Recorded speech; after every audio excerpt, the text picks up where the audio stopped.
Good morning to you all. हम लोगों ने कल चर्चा भक्ति आंदोलन पर शुरू की थी, लेकिन उस चर्चा को आगे बढ़ाने के पहले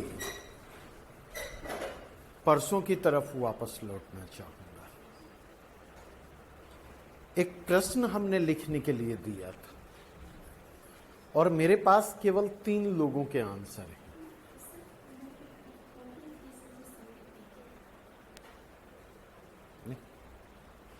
अब अगर सारे लोग कॉपी देने लगे तो कितनी कॉपियां मैं लेके जाऊंगा और आऊंगा। और लोग आप परसों आप नहीं थे क्यों? हाँ, क्या ऑनलाइन? अच्छा, पता नहीं चला।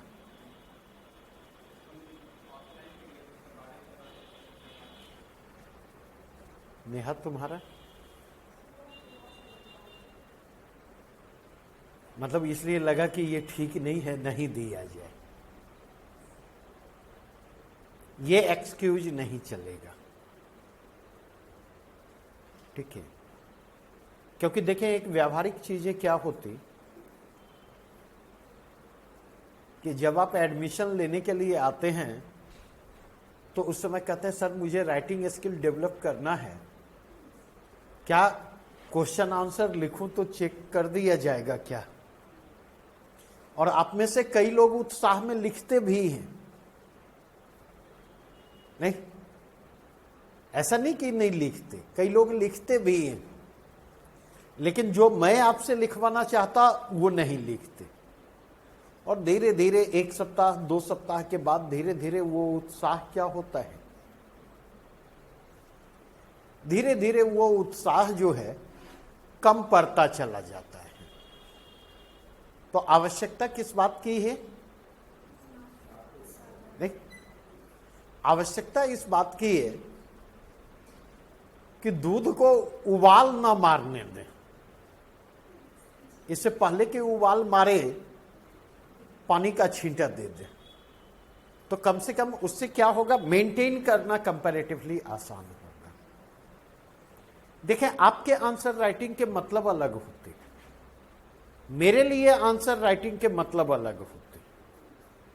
आपके लिए आंसर राइटिंग का मतलब होता है कि 5 क्वेश्चन उठाया, भले ही वो मिलते जुलते प्रश्न हो, उनका उत्तर लिख लिया। मेरे लिए आंसर राइटिंग के ये मतलब नहीं।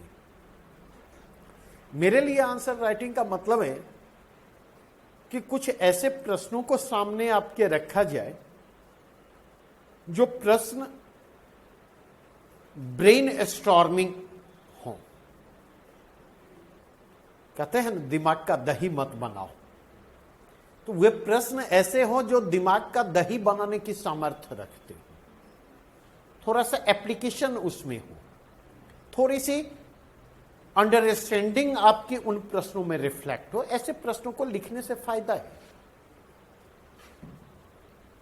दूसरी चीज, हमेशा इस बात को ध्यान रखें, बार बार मैं कहता हूं, हाथ जरूर चलते रहना चाहिए, ठीक है? बचपन में बायोस्कोप देखा था, देखते नहीं? एक टिकट पर कई खेल दिखाया जाता है, नहीं? उस चीज को बंद करें। एक टिकट पर एक ही खेल हो, लेकिन जो खेल देखने के लिए हमने पे किया है वो खेल होना चाहिए। ऐसा नहीं कि जिसको देखने के लिए हमने पे किया है उसको छोड़ करके सारे खेल जो हैं वहां पर चल रहे हो, ठीक? तो इससे क्या होगी, आप अपने आप को एसेस कर पाने की स्थिति में होंगे। और थोड़ा सा एक बात को समझिए, अगर आंसर राइटिंग के कंटेक्स्ट में बात करो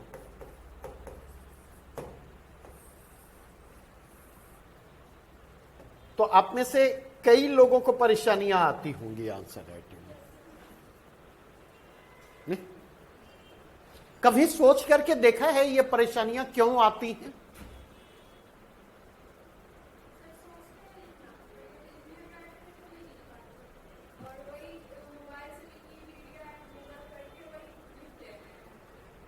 मतलब मोबाइल से विकी,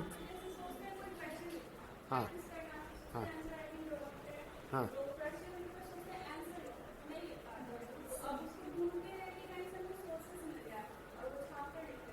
सबसे पहले एक चीज मैं सजेस्ट करूंगा, स्टॉप यूजिंग मोबाइल, मतलब इस पर्पस से। क्योंकि देखें, आप अभी जिस कॉलेज में पढ़ रहे हैं उस कॉलेज में मैं भी कभी छात्र रहा हूं, ठीक है। कहां से आपने लिखा है हो सकता है ये हमें नहीं पता हो, दैट मे बी पॉसिबल,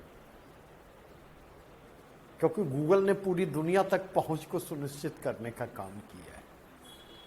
लेकिन ये मुझे आपके आंसर को देखने के बाद पता होता कि ये आंसर आपने खुद लिखा है या कहीं से कट कॉपी पेस्ट है। नहीं, क्योंकि गूगल सर्च करेंगे तो केवल आप ही तो नहीं करेंगे, आपके पड़ोसी भी तो करेंगे, नहीं? और आपके पड़ोसी भी यही सोचेंगे जो आप सोच रहे हैं, उनकी भी सोच यही होगी कि हम जो आंसर लिख रहे हैं कोई दूसरा यहां तक नहीं पहुंचा होगा, नहीं? और पता चलता 4 आंसर देख रहा हूं और चारों आंसर में वही चीजें रिफ्लेक्ट हो रही हैं, तो पता चल जाता है कि गूगल बाबा की कृपा बरसी है। उस चीज को रोके, पहली चीज।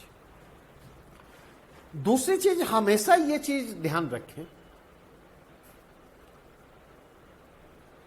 कि आंसर राइटिंग के पहले जितना आपको पढ़ना हो, जहां से पढ़ना हो पढ़ ले, जितना पढ़ना हो जहां से पढ़ना हो, आंसर राइटिंग के पहले पढ़ ले।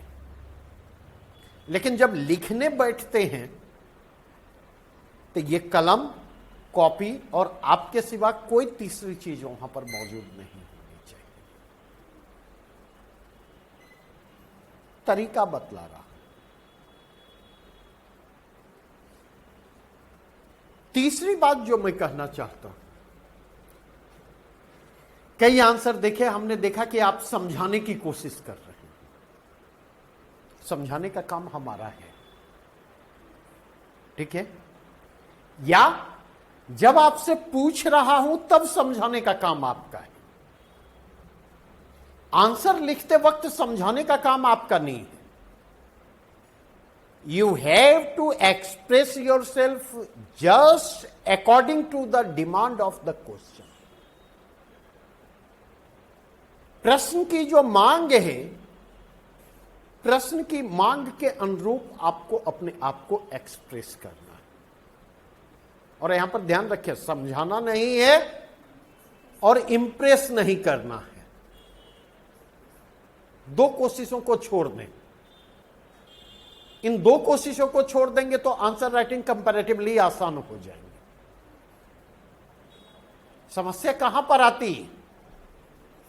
समस्या यह आती कि आप सोचते हैं कि ऐसा आंसर लिखें ना, ऐसा आंसर लिखें कि सर के सामने जो है जब ये आंसर जाए तो मजा आए, सर कहें वाह क्या लिखा है।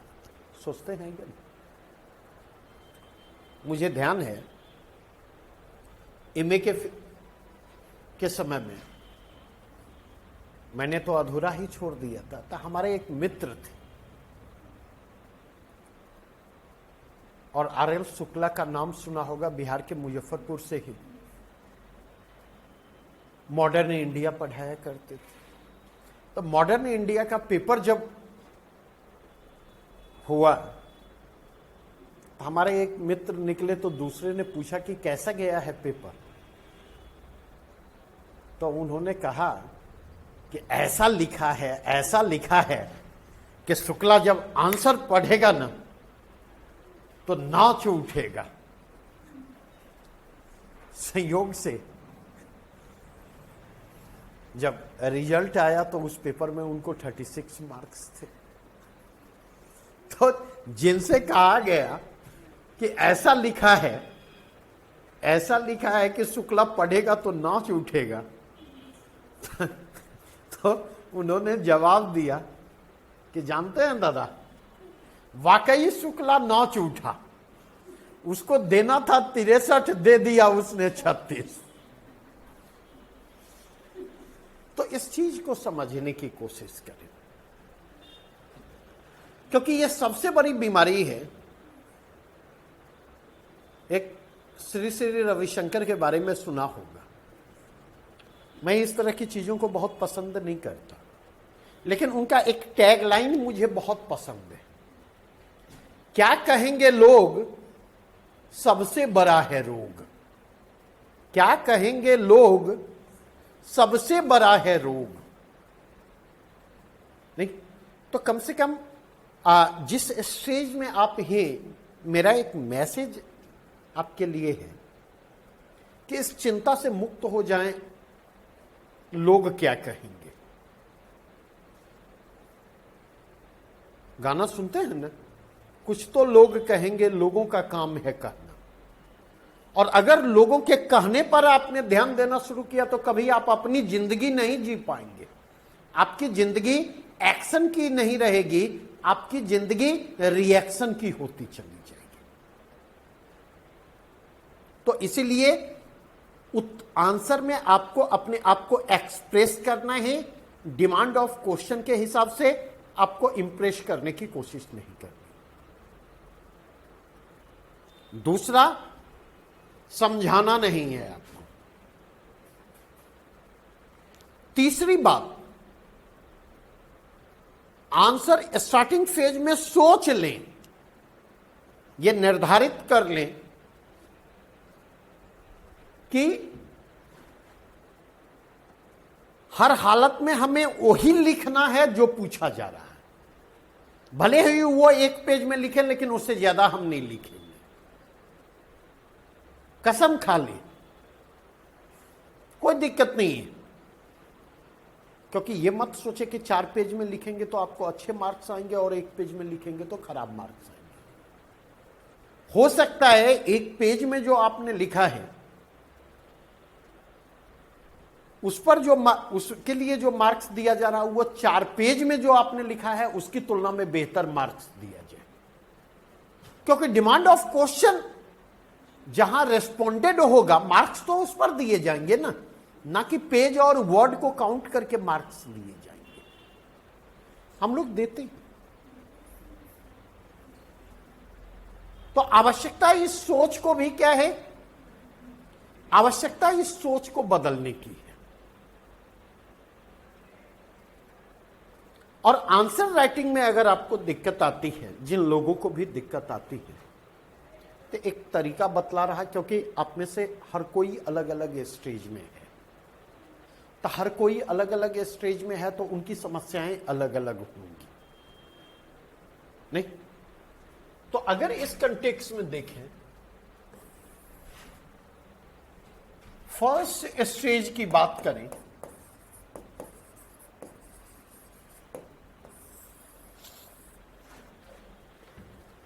फर्स्ट स्टेज में आप उन प्रश्नों को लिखने की कोशिश करें जो मैंने डिस्कस किया है और जो मैंने लिखवाया है।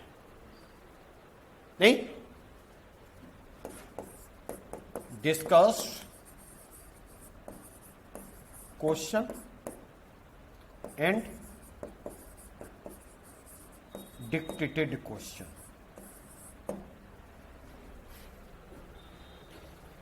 जैसे मैंने परसों के क्लास में आदिकालीन साहित्य के सामाजिक सरोकारों को डिस्कस किया था, आज मैं उसको नोट डाउन करवा दूंगा। आज उनको नोट डाउन करवा दूंगा। तो अब डिस्कस भी कर लिया और नोट डाउन भी करवा दिया। इनिशियली ऐसे प्रश्नों को आप अटेम्प्ट करें, ऐसे 10, 15, 20, 25, 30 तब तक लिखें जब तक कि लिखने को, राइटिंग को लेकर जो हेजिटेशन है, राइटिंग को लेकर हेजिटेशन दूर नहीं हो जाता और एक कॉन्फिडेंस बिल्डअप नहीं होने लगता। तब तक हमें लिखना है। आपको जल्दबाजी हो सकती होगी कि कितना जल्दी समाप्त हो जाए। मुझे जल्दी नहीं है कि अगर मैं 5 महीने कहता हूं, अगर 1 महीना ज्यादा भी लग जाए तो मुझे दिक्कत नहीं है। ऐसा नहीं 5 महीने के बदले 10 महीने लगे, ठीक है। लेकिन इस चीज को समझे, मैं जल्दी में नहीं हूं। 5 की जगह 6 भी हो सकता है, 6.5 भी हो सकता है। I am okay with that. और इसलिए मैं समय देता रहूंगा बीच बीच में इन चीजों पर। अब जब आपको लगता है कि एक कॉन्फिडेंस आ गया आप में, तो सेकेंड स्टेज में क्या करें?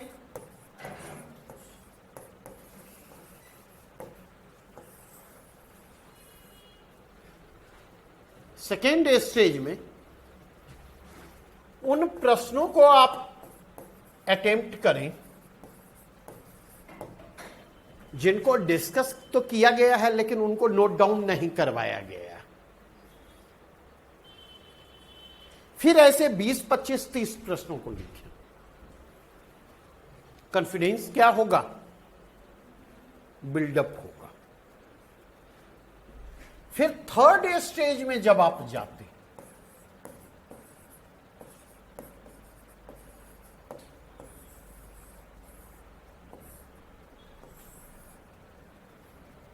थर्ड स्टेज में जाते, तो अब आप न्यू क्वेश्चन को अटेम्प्ट करें। Neither discussed nor noted down.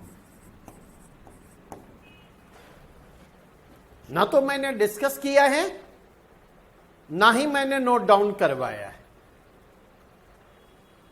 और थोड़ी सी सावधानी बरतें।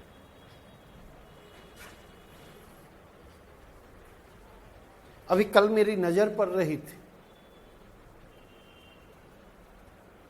एक पोस्ट पर मेरी नजर पड़ी सोशल मीडिया।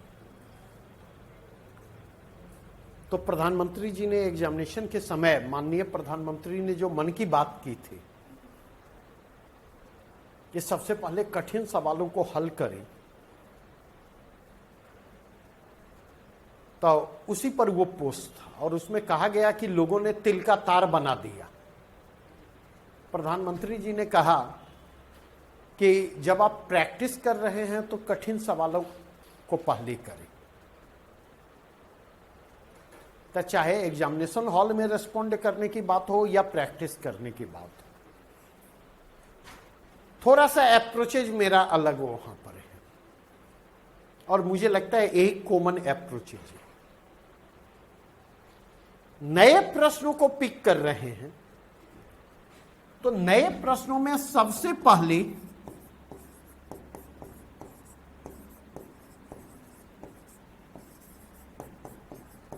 आसान प्रश्न को पिक करें, क्योंकि करना क्या है? कॉन्फिडेंस गेन करना है आपको। और सारा गेम क्या है? सारा का सारा गेम जो है कॉन्फिडेंस का है। सारा गेम कॉन्फिडेंस का है, ठीक है। फिर यहां से बढ़ें थोड़े कठिन प्रश्नों की ओर।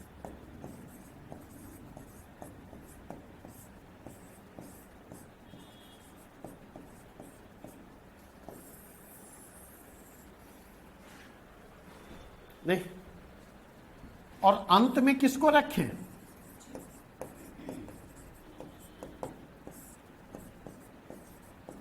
सबसे कठिन प्रश्न को।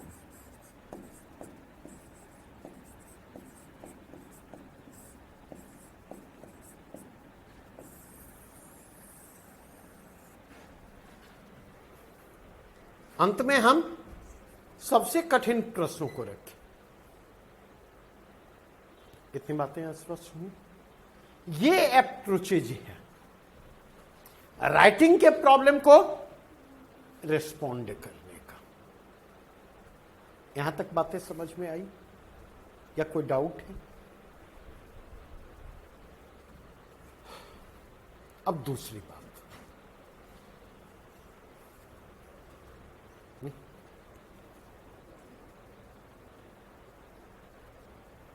कहीं पर आपको खाने पर बुलाया गया,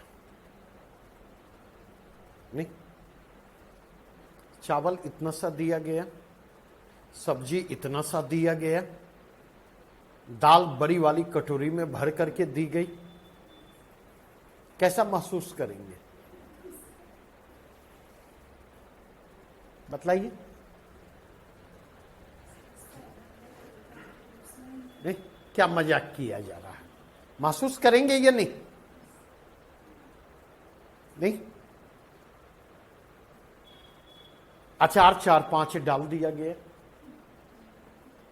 नहीं, मेरे कहने का मतलब रोटी या चावल का काम अचार नहीं कर सकता, और अचार का काम रोटी और चावल से नहीं लिया जा सकता। यह समझने की आवश्यकता है, और मुझे लगता है आंसर राइटिंग में इस बात को सबसे अधिक समझने की आवश्यकता है।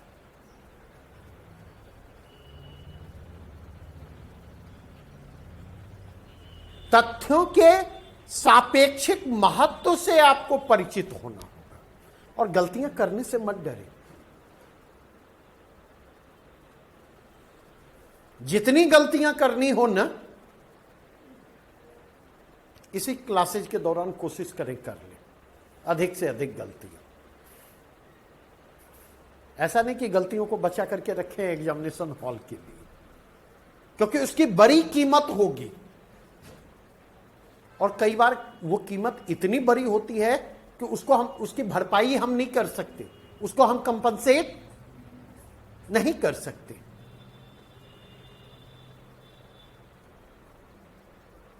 तथ्यों के सापेक्षिक महत्व को अवश्य ध्यान में रखें।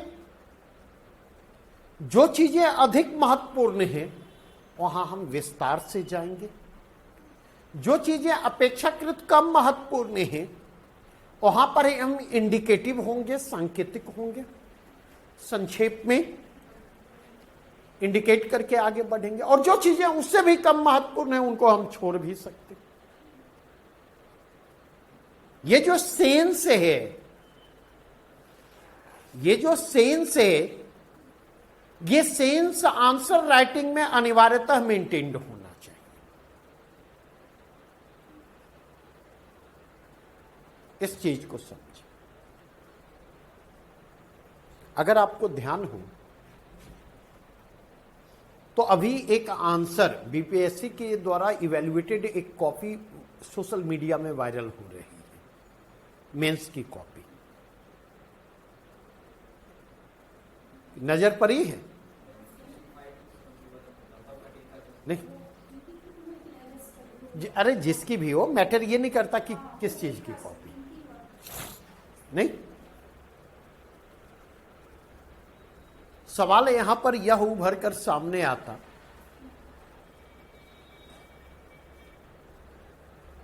कि वो कॉपी जो वायरल की जा रही है विथ कमेंट, उसका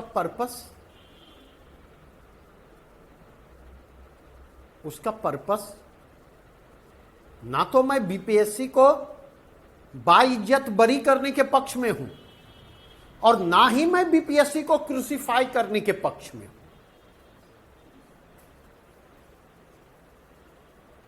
आप में से किन्हीं के फादर या दादाजी टीचर हैं हाई स्कूल में जो बोर्ड की कॉपी इवैल्यूएट करते हो? मैं आपसे कहता हूं आप उनसे बात करें कि बोर्ड की कॉपी जो इवैल्यूएट की जाती है, नहीं तो एक तो एग्जामिनर के द्वारा इवैल्यूएट की जाती है और फिर हेड एग्जामिनर के द्वारा इवैल्यूएट की जाती है रेंडमली, ताकि मार्किंग पैटर्न में एक पैरिटी रहे। और कई बार जो हेड एग्जामिनर होते हैं को एग्जामिनर के इवैल्यूएशन को मॉडिफाई करते हैं या नहीं, मार्क्स को मॉडिफाई करते हैं या नहीं, बतलाइए। नहीं, तो जब वो कॉपी वायरल हो रही है तो हम इस चीज को कैसे ओवरलुक कर सकते? At the same time doubt भी बने हुए हैं, मैं डाउट को डिनाई नहीं कर रहा, लेकिन एक दूसरे पक्ष को आपके सामने ला रहा हूं जिस दूसरे पक्ष को ओवरलुक करना आपको नहीं लगता है हाफ ट्रूथ है? इस चीज को भी समझे जाने की आवश्यकता है। कई बार हम लोग भी मार्किंग करते तो लगता है कि अच्छा इस आंसर में ये मार्क्स थोड़ा कम हो गया है तो +1 कर देते या उसको क्रॉस करके बढ़ा देते। कई बार खुद लगता है कि नहीं, लगता है ज्यादा दे दिया तो उसको कई बार, मेरी बातें समझ रहे हैं या नहीं? तो मेरे कहने का मतलब है logical sense must be maintained during answer writing. अब इसका मतलब क्या है मैं प्रश्न के कंटेक्स्ट में बतलाता। हो सकता है आज के क्लास का डिस्कशन इसी में चला जाए।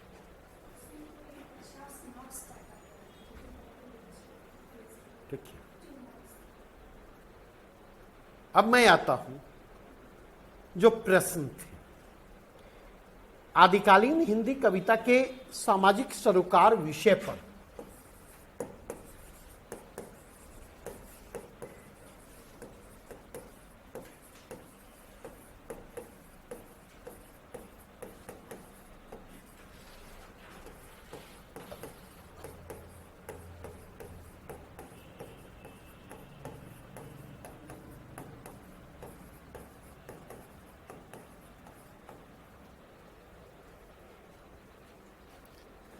समीक्षात्मक लेख लिखे।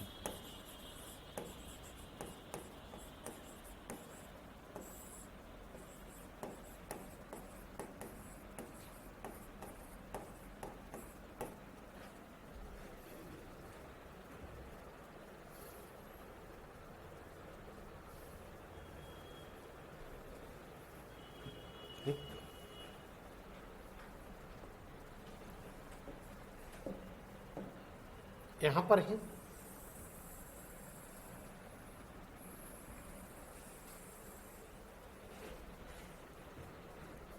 यही है। तो आदिकालीन हिंदी कविता के सामाजिक सरोकारों पर जब बात होगी तो सामाजिक सरोकारों पर चर्चा के क्रम में किसको अहमियत मिलनी चाहिए?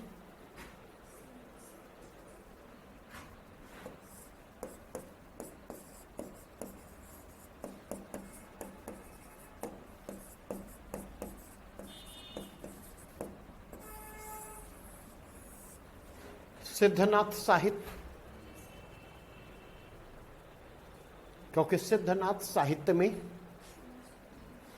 सामाजिक चिंताओं को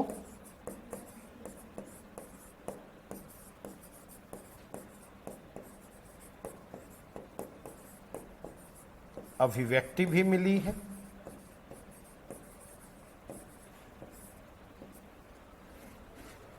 और उन सामाजिक चिंताओं का समाधान भी प्रस्तुत करने का प्रयास किया गया है।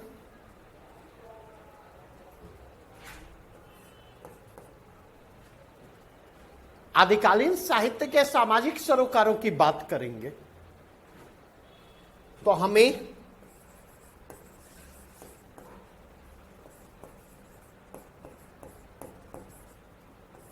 अमीर खुसरो की चर्चा करनी होगी।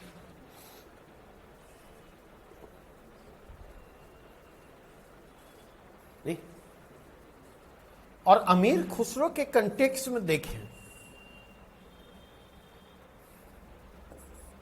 इनके यहां सामाजिक सरोकारों को हिंदू मुस्लिम टकराव और लैंगिक विभेद के परिप्रेक्ष्य में अभिव्यक्ति मिली है। नहीं,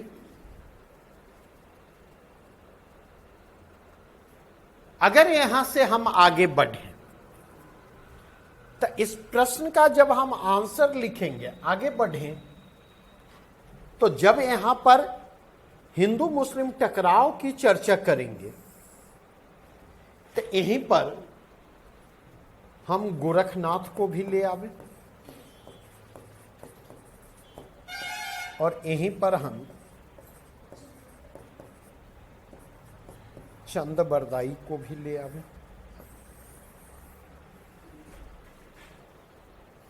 नहीं, और एक्सटेंडेड फॉर्म में यहीं पर हम विद्यापति की भी चर्चा करें, क्योंकि अगर अमीर खुसरो इंटर रिलीजियस कॉन्फ्लिक्ट को रिस्पॉन्ड करते, अंतर धार्मिक कलह को रिस्पॉन्ड करते हैं, तो विद्यापति अंतरा धार्मिक कलह को रिस्पॉन्ड करते हुए आते। यहां पर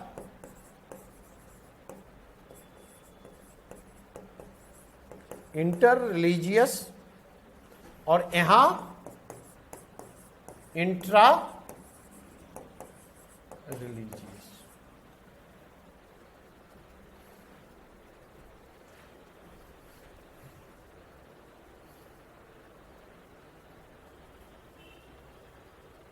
नहीं, अन्य जितने भी हैं, अन्य रचनाकार, अन्य रचनाएं, जहां इन दोनों को हम आंसर राइटिंग में, इन पर हमारा फोकस होगा, इन्हें विस्तार से लिखेंगे। वहीं पर अन्य रचनाकार, अन्य रचनाकारों के संदर्भ में सांकेतिक और प्रासंगिक चर्चा करेंगे।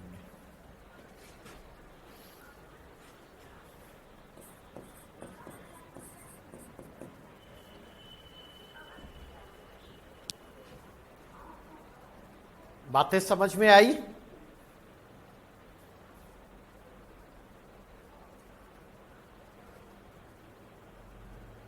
या कोई दिक्कत है? नहीं? राष्ट्र काव्य में सामाजिक सरोकारों को कहां पर अभिव्यक्ति मिल रही है, बतलाइए। मतलब इक्के दुक्के संदर्भ होंगे, नहीं, जिनको राजनीतिक सरोकारों और सामाजिक सरोकारों को संबद्ध करने की कोशिश करेंगे, वही ना। 12 बरस लो कुकुर जीवे अरु 13 जीवे सियार, बरस 18 छत्री जीवे आगे जीवन को धिक्कार, नहीं, या 4 बांस 24 हाथ अष्टांगुल प्रधान, एतो पे सुल्तान है मच्चू को चौहान। इसे इतर जाकर के आप कहां तलाशेंगे? इतनी बातें स्पष्ट हुई।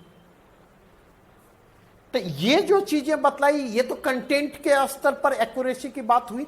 अब ये स्ट्रक्चर हमें पता है, हमें ये पता है कहां पर विस्तार देना है और कहां पर इंडिकेटिव रहना है, कहां पर विस्तार देना है, कहां पर इंडिकेटिव रहना है। हमें अगर ये पता है तो आपको नहीं लगता कि हमारे लिए चीजों को रिस्पॉन्ड करना कंपैरेटिवली आसान होगा?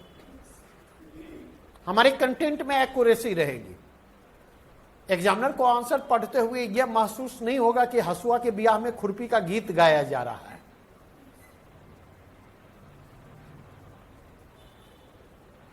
मेरी बातें समझ में आ रही हैं या कोई डाउट है? नहीं? अब इसको लिख लें आप।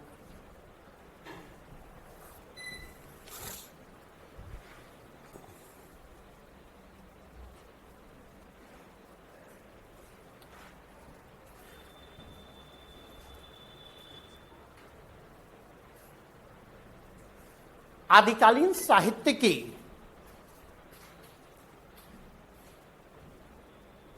विशिष्ट पहचान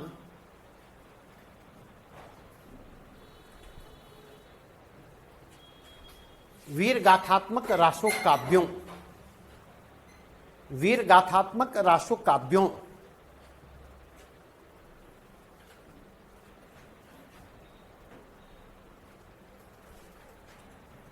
से जाकर जुड़ती है।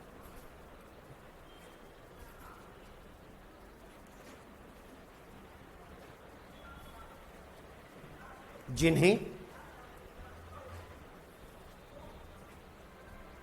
सामंती दरबारी संस्कृति की पृष्ठभूमि में, सामंती दरबारी संस्कृति की पृष्ठभूमि में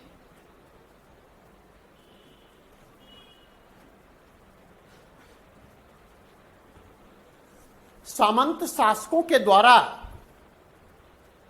संरक्षित, सामंत शासकों के द्वारा संरक्षित दरबारी कवियों के द्वारा लिखा गया।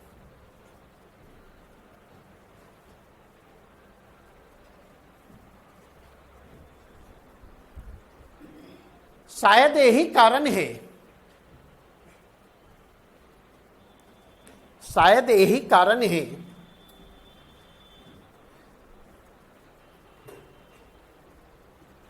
कि ये रचनाएं, शायद यही कारण है कि ये रचनाएं सामंती जीवन मूल्यों को प्रतिबिंबित करती हैं।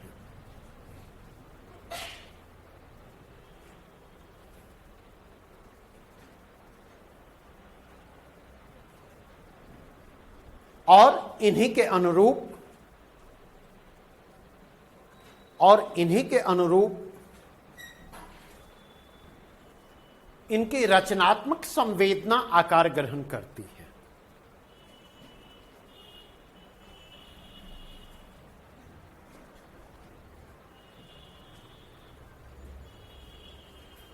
लेकिन इसका मतलब यह नहीं कि, लेकिन इसका मतलब यह नहीं है कि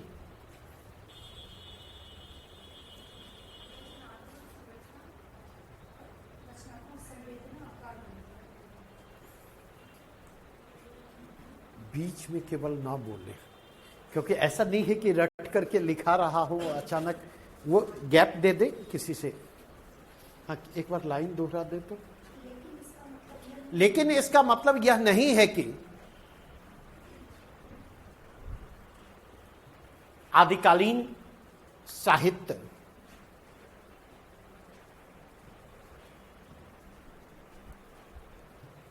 लोक जीवन एवं लोक संस्कृति से असंपृक्त है। असंपृक्त मतलब, संपृक्त का मतलब जुड़ा हुआ, असंपृक्त मतलब कटा हुआ। लोक जीवन एवं लोक संस्कृति से असंपृक्त है, या आदिकालीन साहित्य में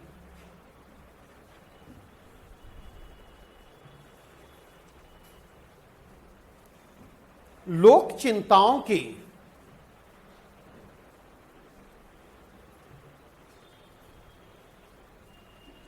झलक नहीं मिलती और उनका समाधान नहीं मिलता।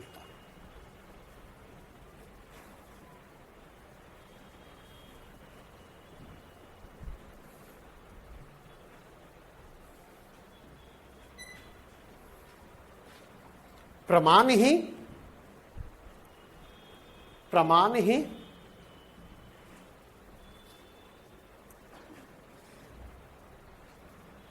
सिद्धोनाथों से लेकर अमीर खुसरो और विद्यापति तक की रचनाएं, अमीर खुसरो और विद्यापति तक की रचनाएं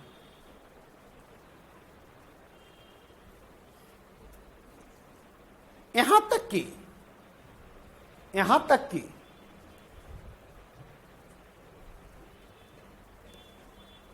रासो काव्य भी, यहां तक कि रासो काव्य भी इन सामाजिक सरोकारों से, इन सामाजिक सरोकारों से सर्वथा रहित नहीं है।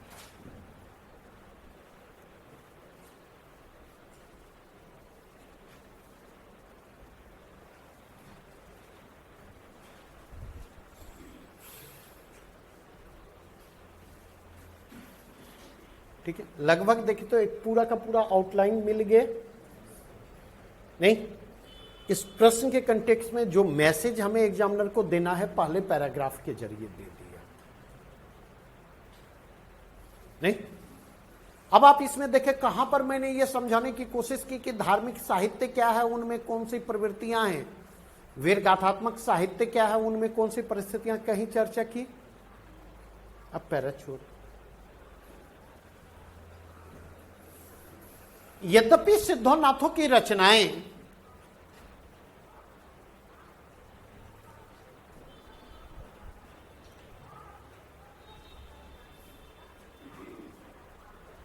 धार्मिक रचनाओं की कोटि में आती हैं,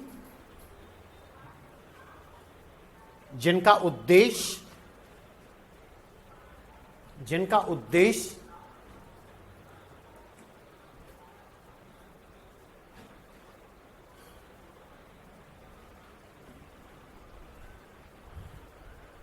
संप्रदाय विशेष की शिक्षा का प्रचार और प्रसार है। संप्रदाय विशेष की शिक्षा का प्रचार प्रसार है।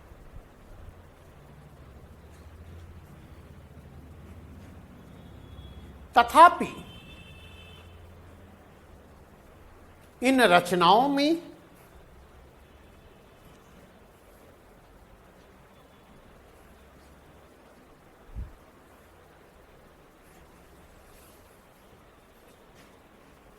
उन सामाजिक धार्मिक रूढ़ियों, कुरीतियों और अंधविश्वासों पर भी प्रहार किया गया है, जो जनता को छल एवं छील रहे थे, जो जनता को छल एवं छील रहे थे।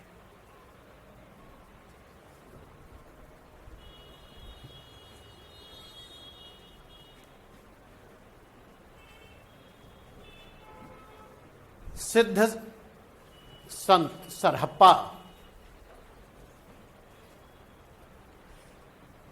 जब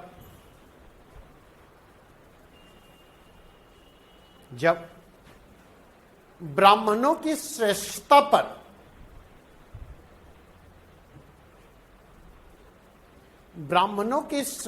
पर प्रश्न खड़ा करते हुए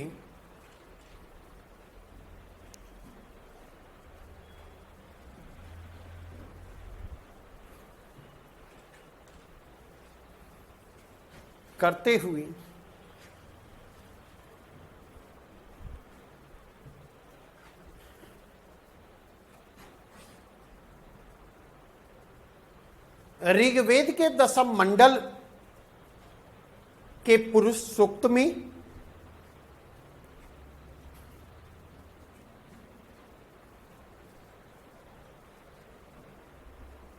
वर्ण व्यवस्था की उत्पत्ति का हवाला देते हैं और कहते हैं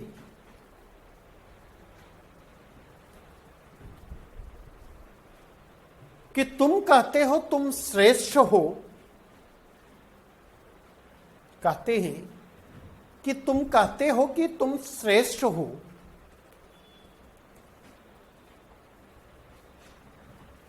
इसलिए कि तुम ब्राह्मण हो और ब्राह्मणों की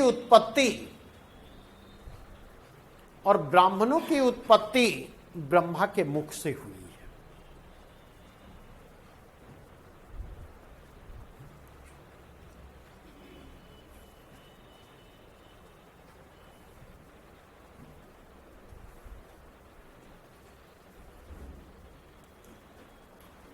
तो जब तुम ब्रह्मा के मुख से उत्पन्न हुए थे तब उत्पन्न हुए थे। तो जब तुम ब्रह्मा के मुख से उत्पन्न हुए थे तब उत्पन्न हुए थे। अब तो तुम उसी रास्ते से जन्म लेते हो जिस रास्ते से अन्य वर्णों के लोग, जिस रास्ते से अन्य वर्णों के लोग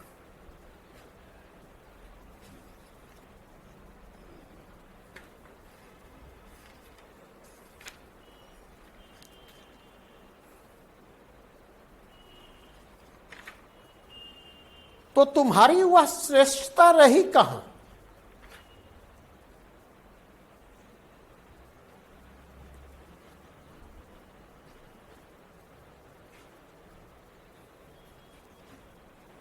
इन्वर्टेड कमा बंद कर दो, कमा दे के फिर तो निश्चय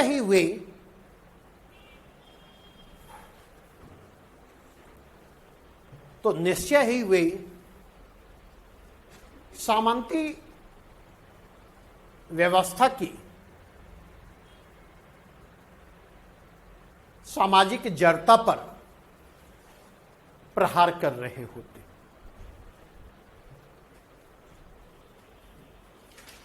सामाजिक जड़ता पर प्रहार कर रहे होते।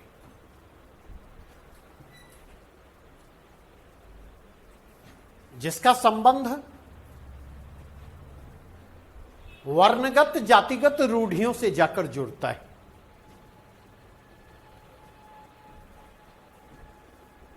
वर्णगत जातिगत रूढ़ियों से जाकर जुड़ता है और जिस पर आधारित विभेद सामंती श्रेष्ठता बोध को बनाए रखने में सहायक थे।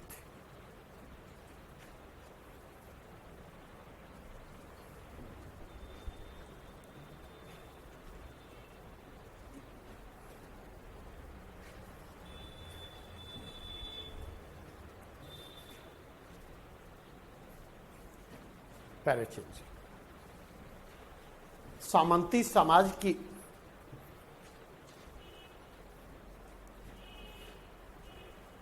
जड़ता का संबंध उसके लैंगिक पूर्वाग्रहों से भी जाकर जुड़ता है। उसके लैंगिक पूर्वाग्रहों से भी जाकर जुड़ता है।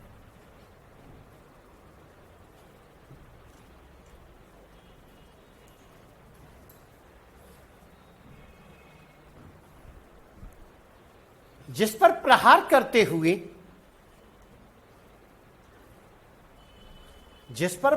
करते हुए अमीर खुसरो ने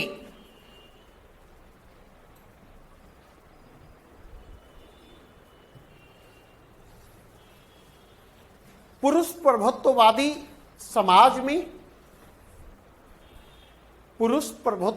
समाज में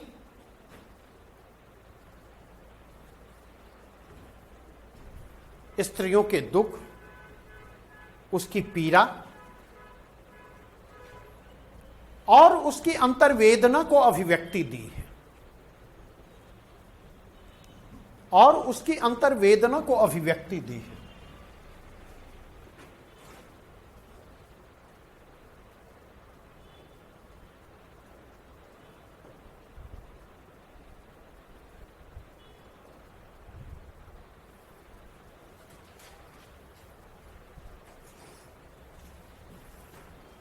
जिसकी पृष्ठभूमि में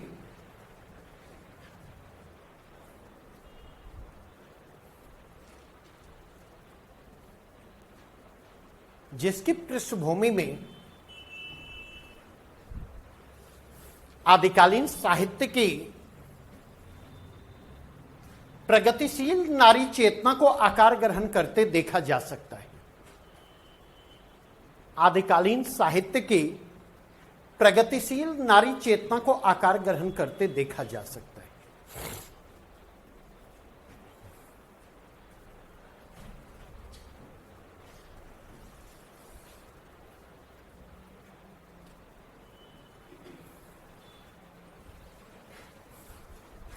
पारंपरिक समाज,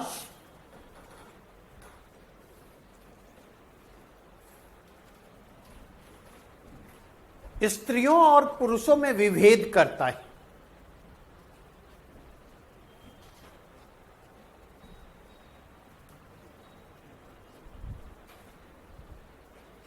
और यह विभेद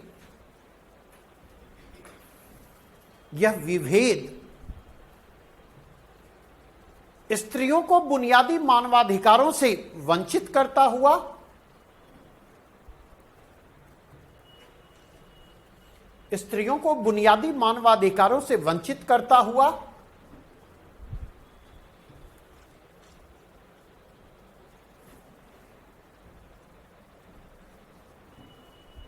उन पर पुरुषों के वर्चस्व को सुनिश्चित करता है।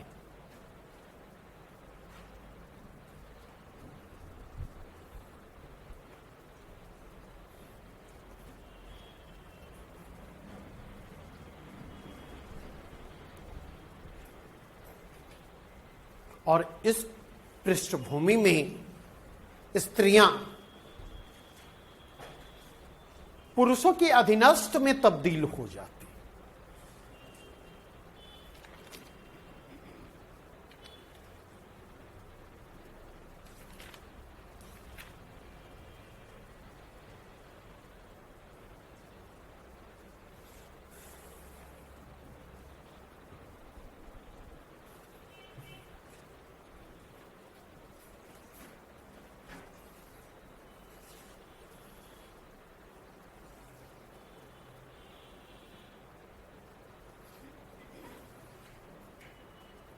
अमीर खुसरो के इस गीत में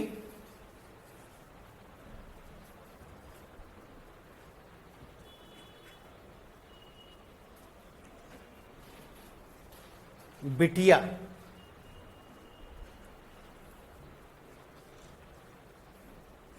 अपने बाबुल से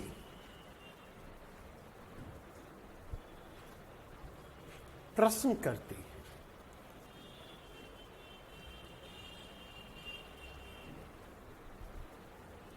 डैश काहे को बियाहे परदेश, काहे को बियाहे परदेश, सुन बाबुल मोरे।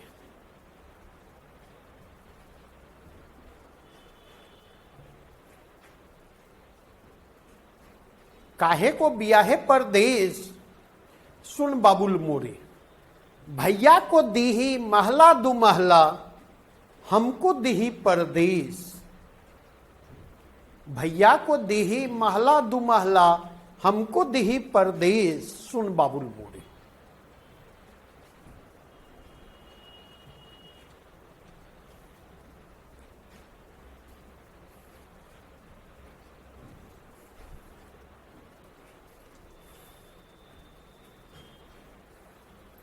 इस गीत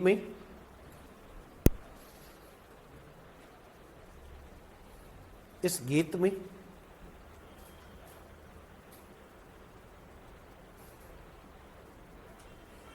उस स्त्री की पीड़ा को, अंतर्वेदना को अभिव्यक्ति मिली है।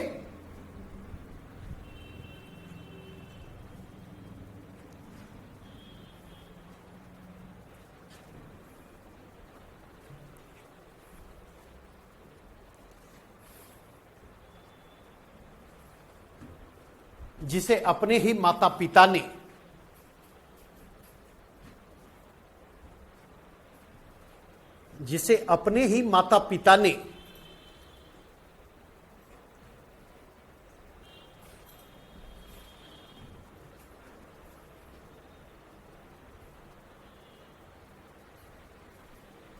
अपने ही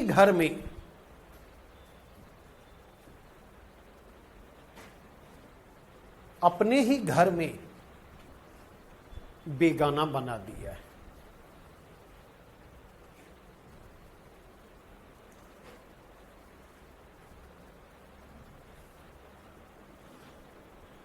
बेघर होने के एहसास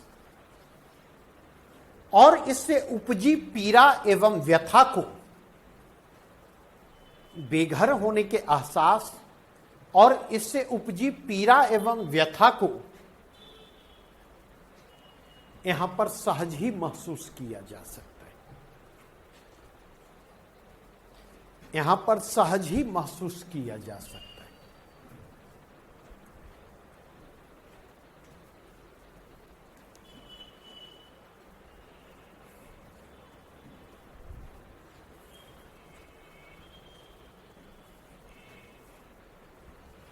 पैरा चेंज करो।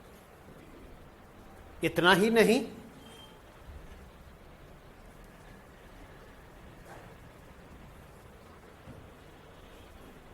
आदिकाल भारतीय इतिहास का वह दौर था, भारतीय इतिहास का वह दौर था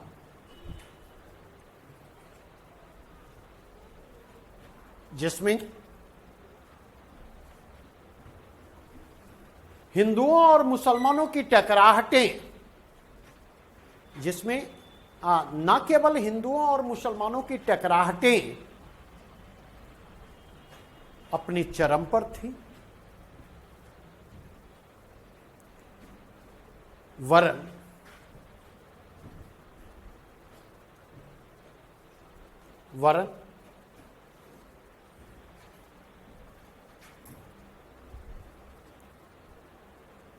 हिंदू धर्म के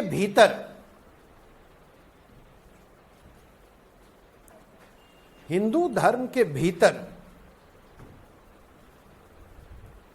शैवों, वैष्णवों और शाक्तों के बीच कलह भी, शैवों, वैष्णवों और शाक्तों के बीच कलह भी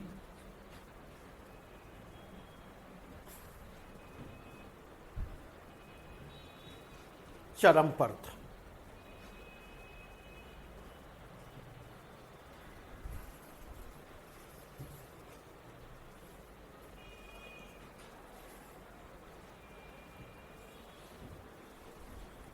चरम पर थी। इस पृष्ठभूमि में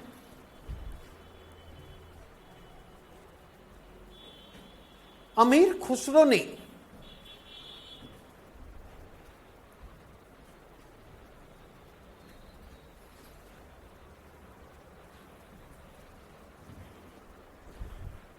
अपनी पहेलियों और मुकरियों के जरिए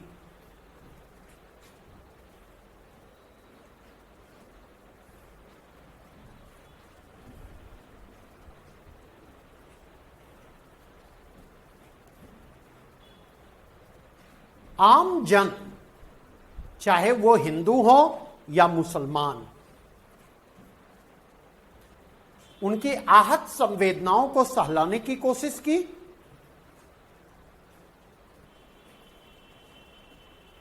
उनकी आहत संवेदनाओं को सहलाने की कोशिश की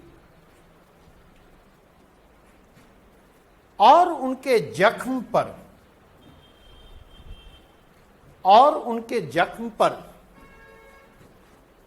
सहानुभूति एवं संवेदना का मरहम लगाने का प्रयास किया। उनके जख्म पर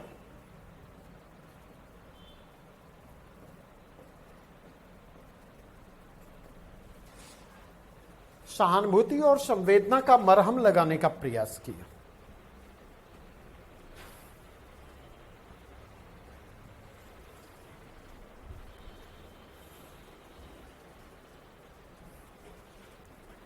उन्होंने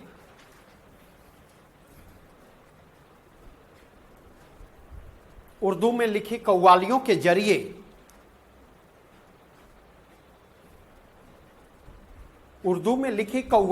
जरिए इस्लाम के उदार मानवतावादी संदेश को हिंदुओं तक पहुंचाने का प्रयास किया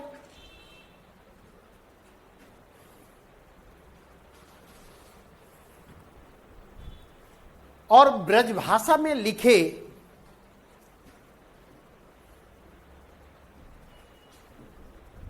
गीतों के जरिए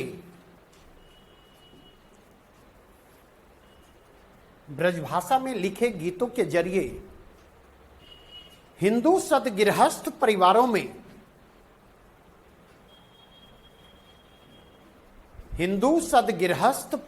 में स्त्रियों की त्रासद स्थिति का चित्रण करते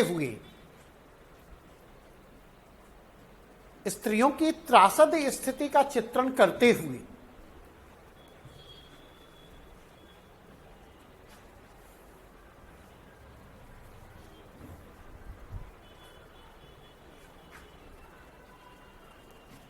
मुसलमानों के हृदय में संवेदना के तारों को झंकृत करने की कोशिश की।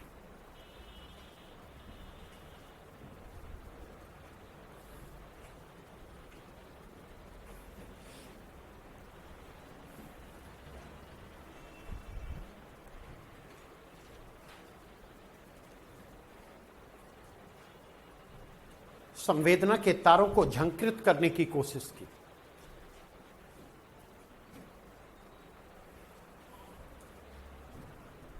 वे संवेदना के धरातल पर ही नहीं,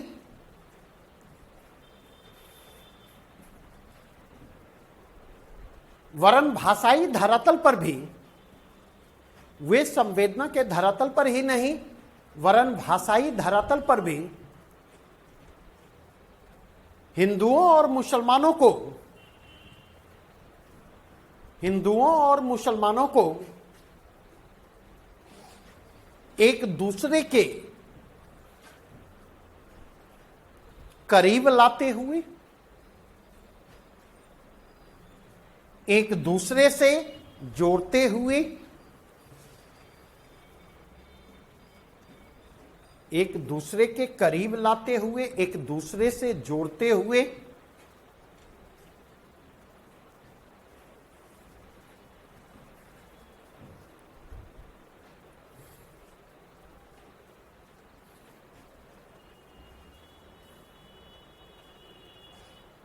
धार्मिक अंतर्कलह की समस्या का निवारण करना चाहा।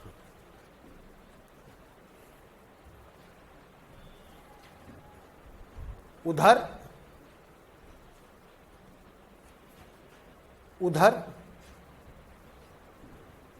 शैव विद्यापति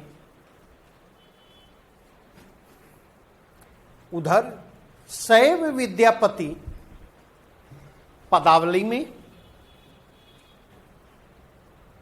राधा कृष्ण की यौवन लीला के वर्णन के जरिए वैष्णव आस्था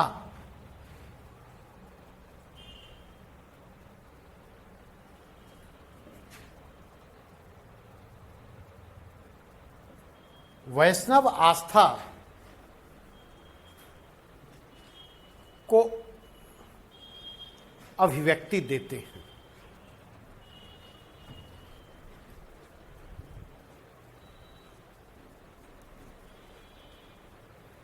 उन्होंने पदावली में जिस बहुदेववादी आस्था को अभिव्यक्ति दी है, उन्होंने पदावली में जिस बहुदेववादी आस्था को अभिव्यक्ति दी है,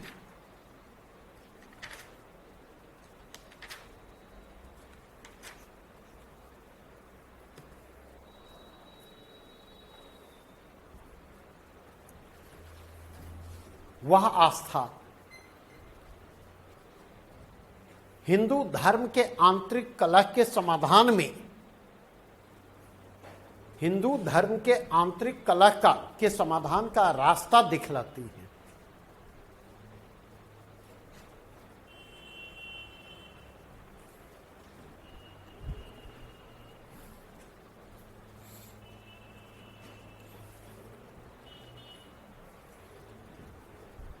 पैरा चेंज कर।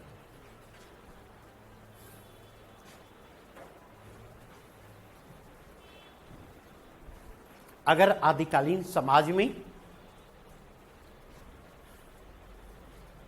धर्म की विभाजनकारी भूमिका संभव हो सकी,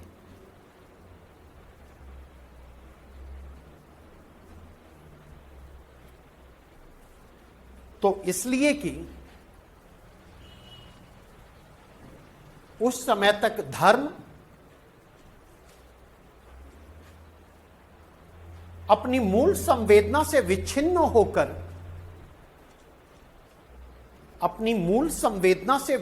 होकर कर्मकांड और आचरण तक सीमित रह गया था।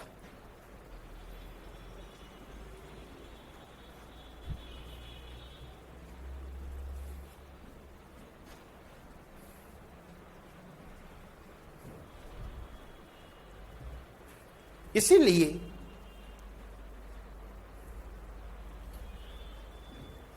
सिद्धों और नाथों ने कर्मकांड और आचरण तक सीमित रह गए धर्म पर, कर्मकांड और आचरण तक सीमित रह गए धर्म पर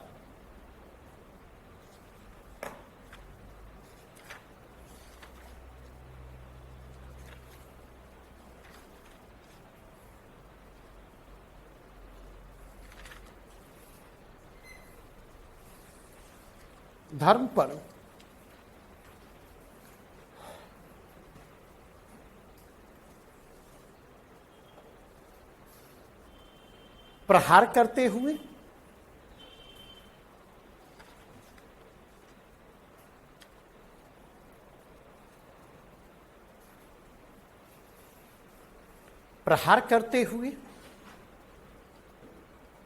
धर्म की मूल संवेदना को पहचानने की कोशिश की।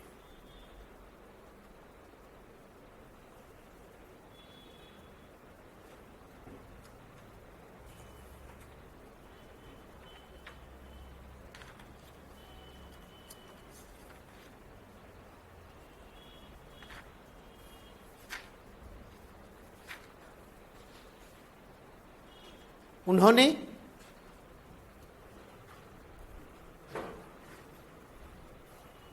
इंद्रिय संयम, नैतिक शुद्धि और सदाचार पर बल दिया। उन्होंने की जगह नाथपंथी हठयोगियों ने कर दे। नाथपंथी हठयोगियों ने इंद्रिय संयम, नैतिक शुद्धि और सदाचार पर बल दिया।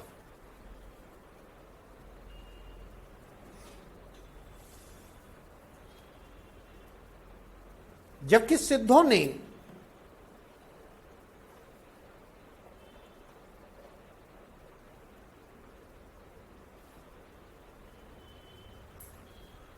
सहज साधना की बात की।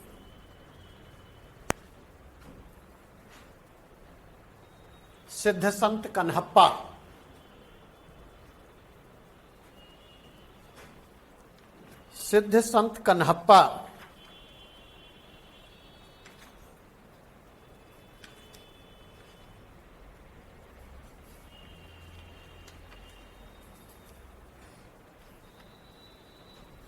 धर्मो यदि भवेत स्नानात् कैवर्तानाम च के जरिए ... धर्मो यदि भवेत स्नानात् कैवर्तानाम च के जरिए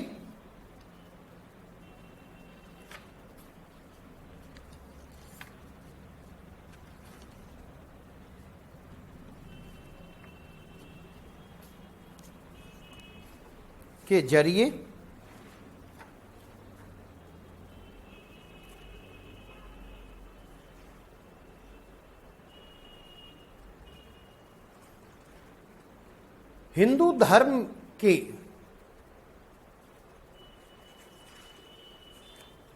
उस कर्मकांड और आचरण पर प्रहार करते हैं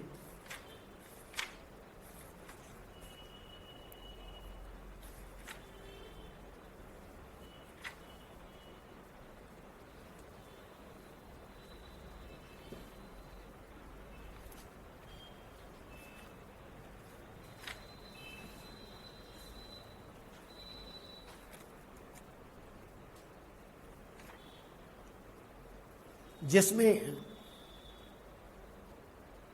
गंगा स्नान को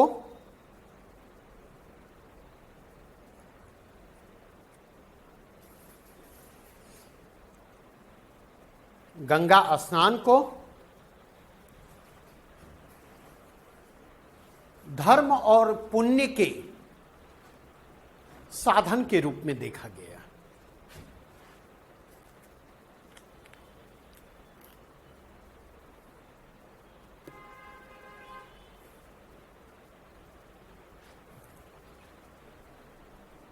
इतना ही नहीं,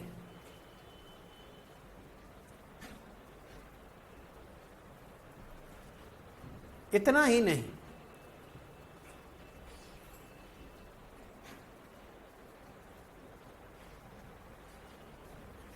गोरखनाथ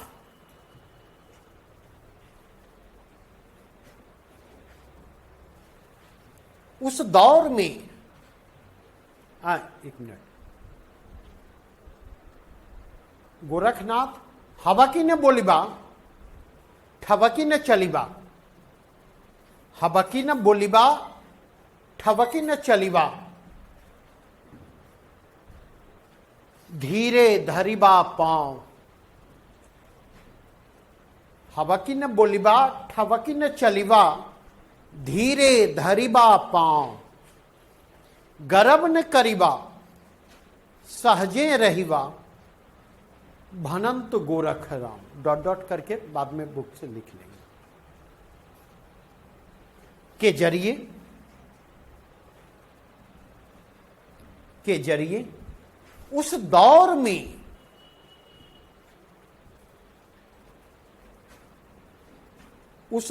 में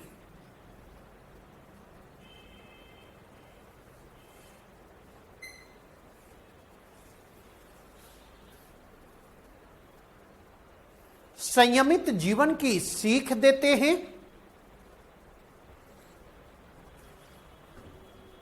और इस सीख के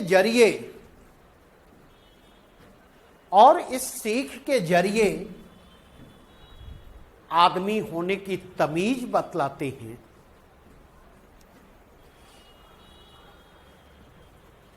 जिस दौर में सामंती बाह्याडंबर एवं प्रदर्शन प्रियता, सामंती बाह्याडंबर और प्रदर्शन प्रियता का बोलबाला था।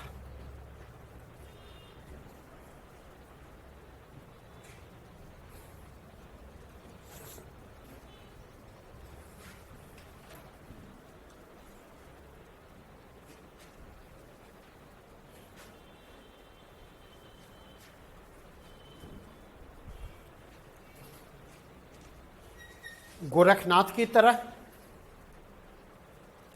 जालंधर नाथ भी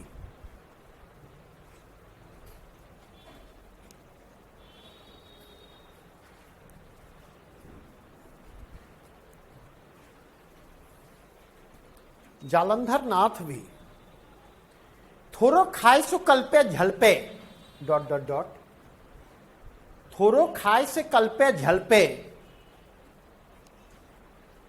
के जरिए आर्थिक वैषम्य पर प्रहार करते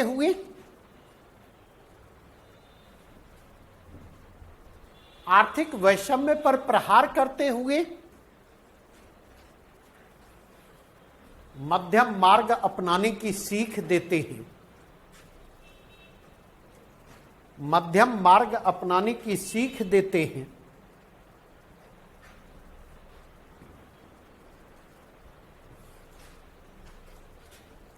जो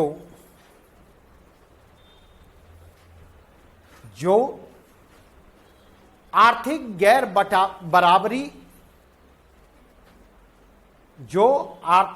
बराबरी की समस्या का समाधान दे पाने में समर्थ है।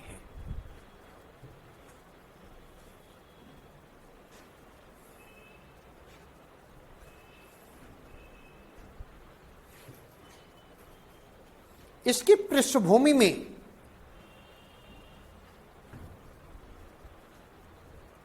आदिकालीन साहित्य में सामाजिक समानता ही नहीं, आर्थिक समानता, सामाजिक समानता ही नहीं वरन आर्थिक समानता के दर्शन को भी आकार ग्रहण करते देखा जा सकता है।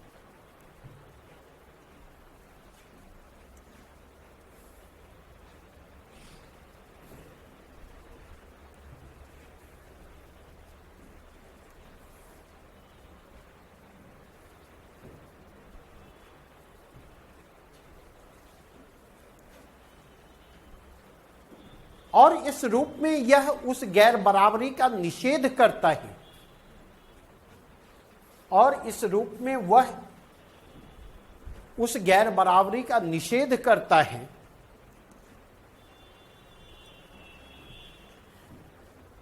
जिसको प्रोत्साहित, संरक्षित एवं संवर्धित करने का काम सामंती समाज ने किया।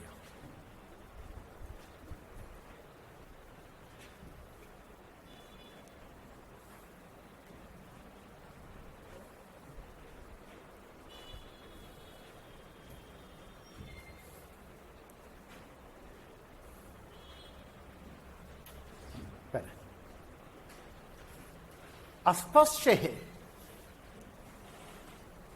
अस्पष्ट है कि आदिकालीन साहित्य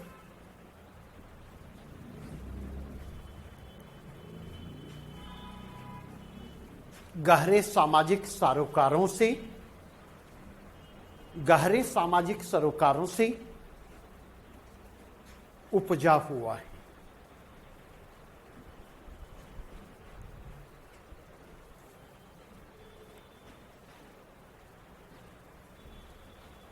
यद्यपि यह भी सच है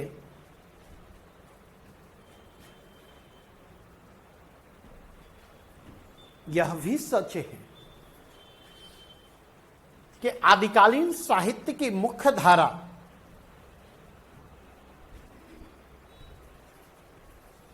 इससे दूर सामंती दरबारी संस्कृति की पृष्ठभूमि में, सामंती दरबारी संस्कृति की पृष्ठभूमि में आकार ग्रहण करती है।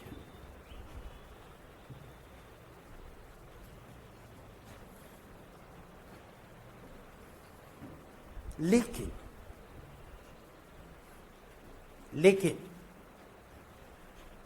जब चंदवरदाई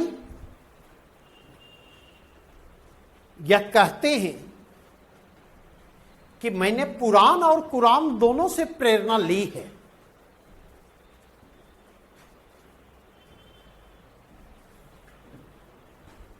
या फिर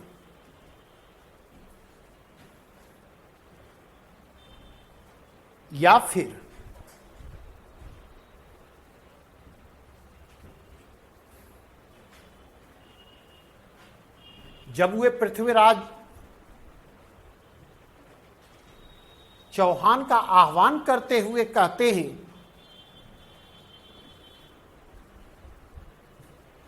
4 बांस 24 हाथ, 4 बांस 24 हाथ अष्टांगुल प्रधान, 4 बांस 24 हाथ अष्टांगुल प्रधान, ये तो पे सुल्तान है, मच्चू को चौहान।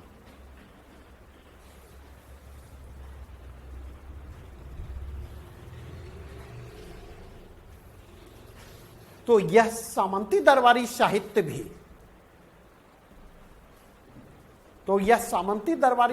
भी, सामाजिक सरोकारों से सर्वथा असंपृक्त नहीं रह जाता।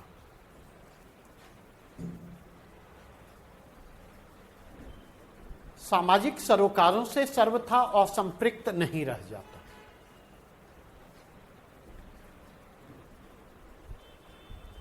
और चंदवरदाई ही क्यों, और चंद ही क्यों, जगनिक भी तो लिखते हैं, जगनिक भी तो लिखते हैं।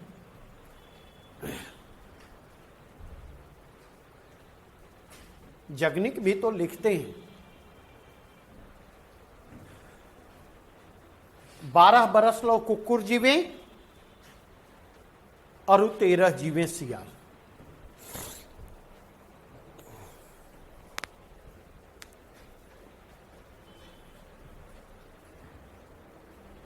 बरस 18 छत्री जीवे,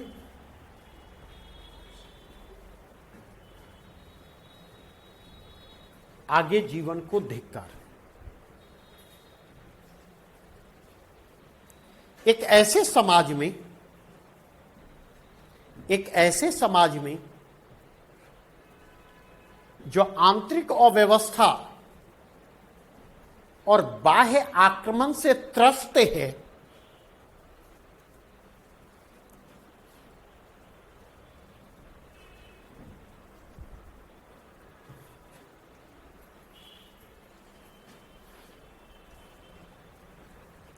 सामाजिक सरोकारों को राजनीतिक सरोकारों से अलगाकर नहीं देखा जा सकता है। सामाजिक सरोकारों को राजनीतिक सरोकारों से अलगाकर नहीं देखा जा सकता। बस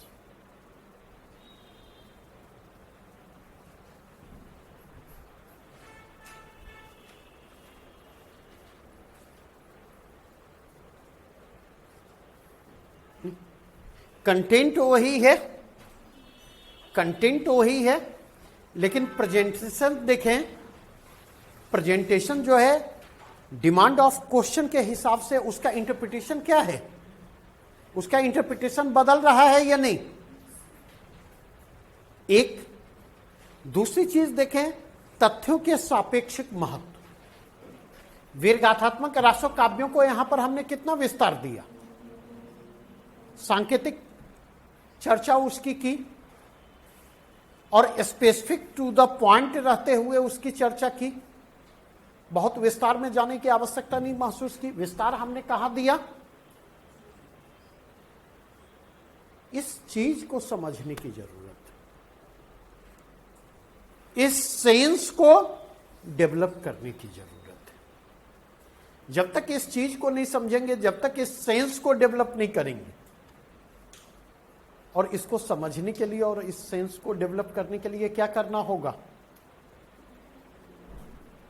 दिमाग का दही बनाना होगा, लगातार अपने आप से स्ट्रगल करना होगा,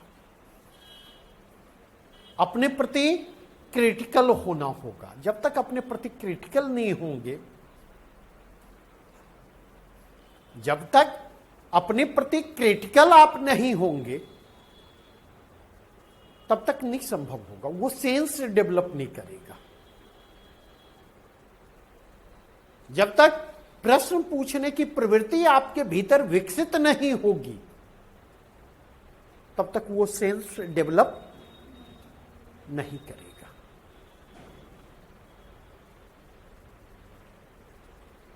इतनी बातें स्पष्ट हुई? यहां तक में कोई डाउट हो, कुछ भी प्रश्न हो?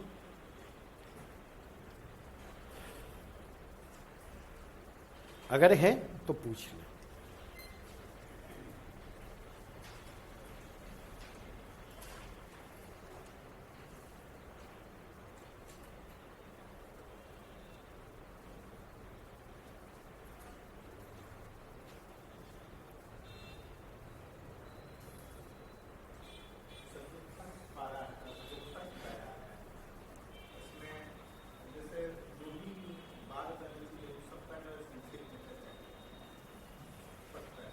क्या रिपीटेशन है? आंसर राइटिंग के दो अप्रोचेज होते हैं।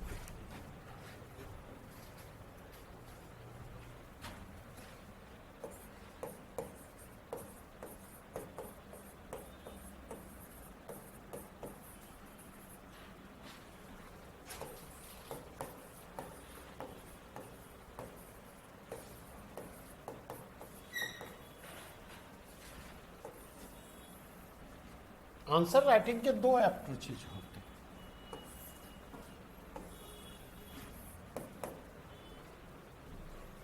एक अप्रोचेज होता ट्रेडिशनल अप्रोच,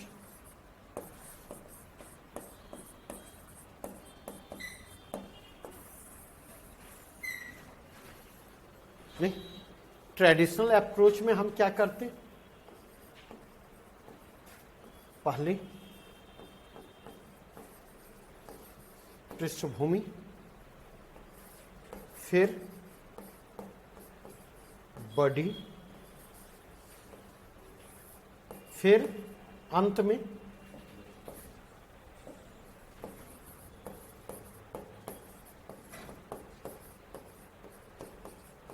निष्कर्ष। एक तो यह अप्रोचेज होता, दूसरा जो है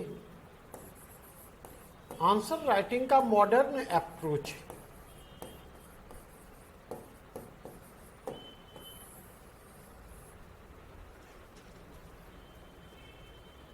ये अप्रोच जो है थीसिस राइटिंग का अप्रोच है। इसी अप्रोचेज पर थीसिस लिखा जाता है।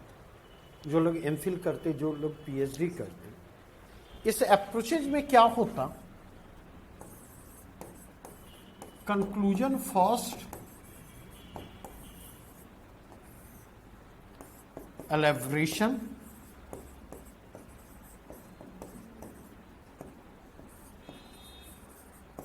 Letter on in support of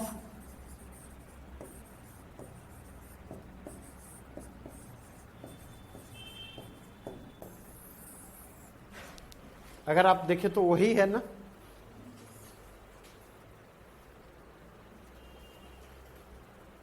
हाँ, रिपीटेशन नहीं होना चाहिए। रिपीटेशन को मतलब रिपीटेशन मतलब जब आप आंसर लिखते हैं, कभी भाषण प्रतियोगिता में भाग लिया है? नहीं, छोटे बड़े नहीं। अब भाग लेने की क्या जरूरत है? अब जो है भाषण देने के लिए और भाषण सुनने के लिए बच्चे पति मौजूद होते नहीं। तो अगर आप देखें तो एक तकिया कलाम लाइन भाषण में होता था, समय बहुत कम है, कहना बहुत अधिक है। इसलिए हमारी कोशिश होगी कम से कम समय में अधिक से अधिक बातों को कह सकें। यह तकिया कलम हुआ करता था भाषण में, स्पीच का। नहीं, अगर आप देखें एग्जामिनर को भी हमें यही मैसेज देना है,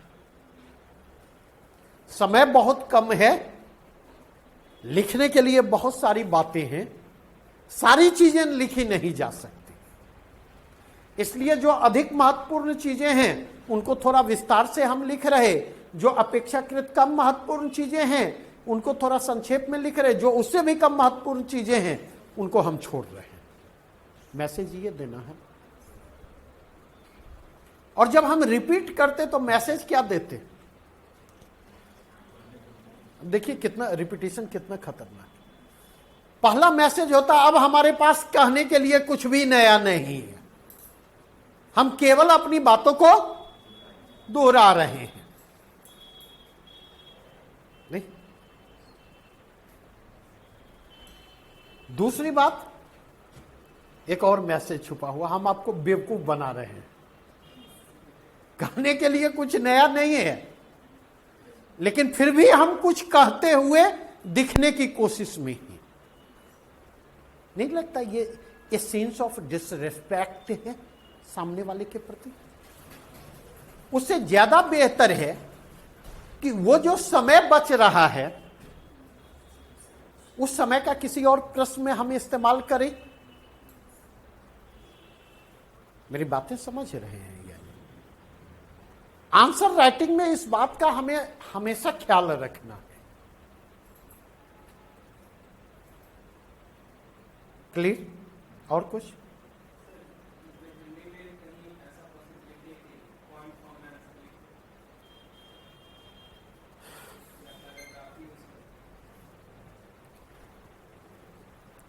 अच्छा प्रश्न पूछा।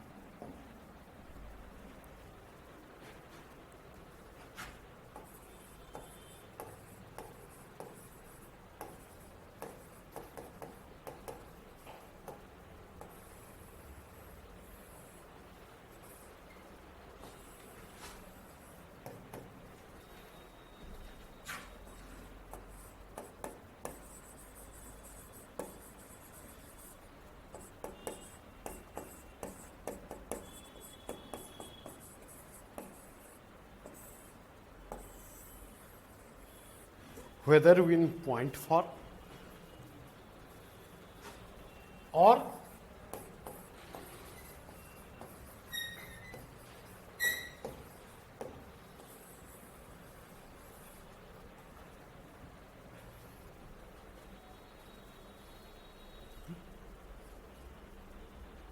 ठीक।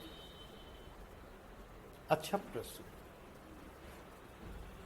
इस प्रश्न को रेस्पॉन्ड करने के पहले मैं आपसे जानना चाहूंगा कि प्री और मेंस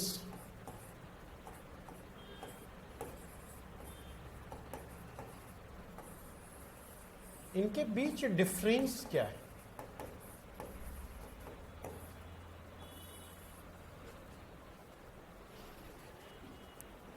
जब तक डिफरेंस नहीं समझेंगे तब तक इस प्रश्न को रिस्पॉन्ड नहीं किया जा सकता। क्या अंतर है प्री और मेंस में?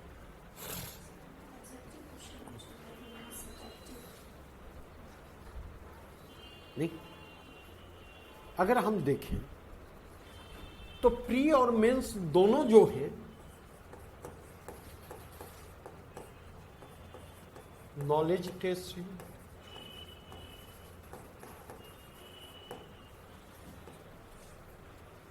दोनों में आपके नॉलेज को टेस्ट किया जाता।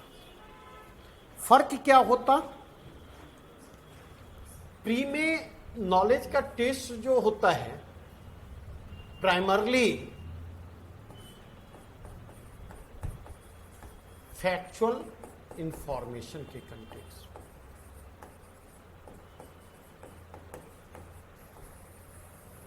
प्राइमरली की बात कर रहा हूं, इसका मतलब यह है फैक्चुअल इंफॉर्मेशन के जरिए नॉलेज टेस्ट पर जोर होता। इसका यह मतलब नहीं है कि कंसेप्चुअल या अंडरस्टैंडिंग का टेस्ट वहां नहीं होता, लेकिन फोकस कहां पर होता? मेंस के कंटेक्स्ट में अगर आप जाकर के देखें तो ये जो नॉलेज टेस्ट होता है अंडरस्टैंडिंग और एप्लीकेशन के कंटेक्स्ट में।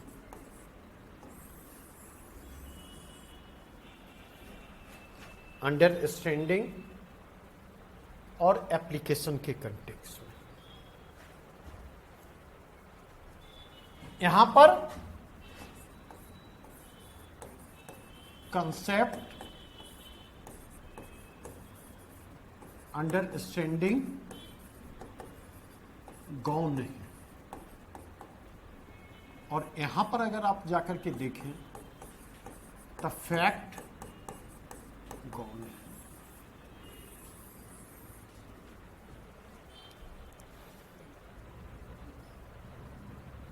ठीक है, लेकिन एक चीज ध्यान रखें, मेंस जो है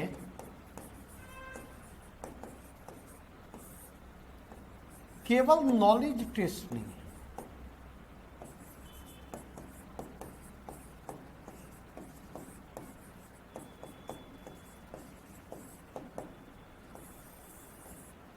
यह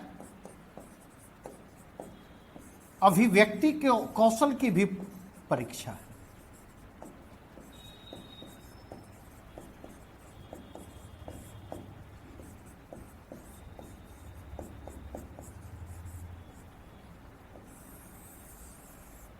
यह अभिव्यक्ति कौशल की भी परीक्षा है।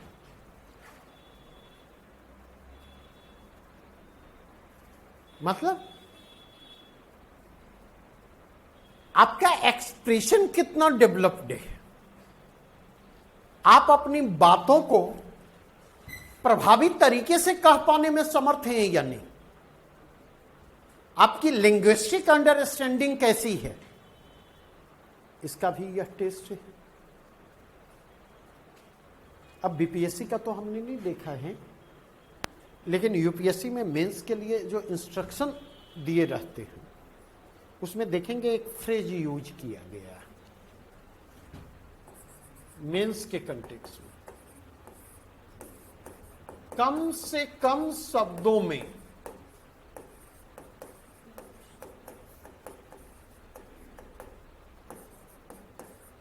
मौलिक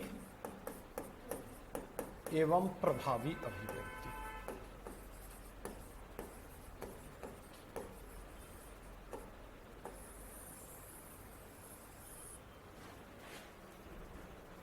कम से कम शब्दों में मौलिक एवं प्रभावी अभिव्यक्ति। नहीं तो एक्सप्रेस करने की आपकी क्षमता का जो पता चलता है प्राइमरली देखें किस में, पैराग्राफ राइटिंग करते, तो इसमें आपके अभिव्यक्ति कौशल और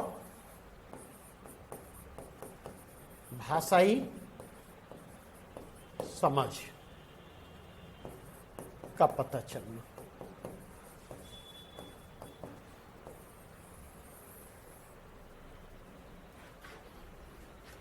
और इसलिए अगर मुझसे पूछें तब मेरा प्रिफर्ड चॉइस है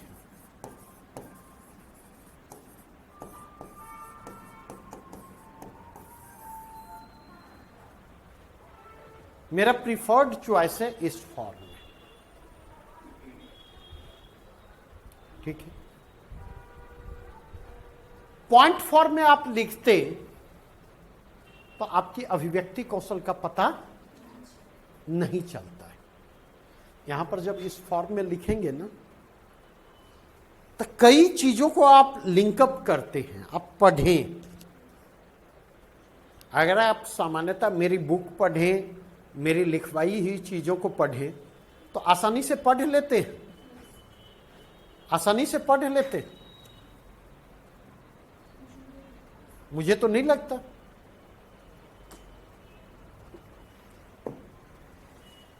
क्योंकि आसानी से पढ़ लेते हैं आप कहते हैं, तब मैं ये कह सकता हूं कि इसका मतलब है आपने ठीक से पढ़ा नहीं है, कितना भी हो जाए। क्यों? क्योंकि मेरे एक लाइन में देखेंगे कई कई पॉइंट उभरते हैं, और एक लाइन में एक वाक्य थोड़े से लंबे होते हैं मेरे, और एक लाइन में कई कई पॉइंट जब उभरते हैं तो उन पॉइंट को एक्सट्रैक्ट करने के लिए आपको क्या करना होता?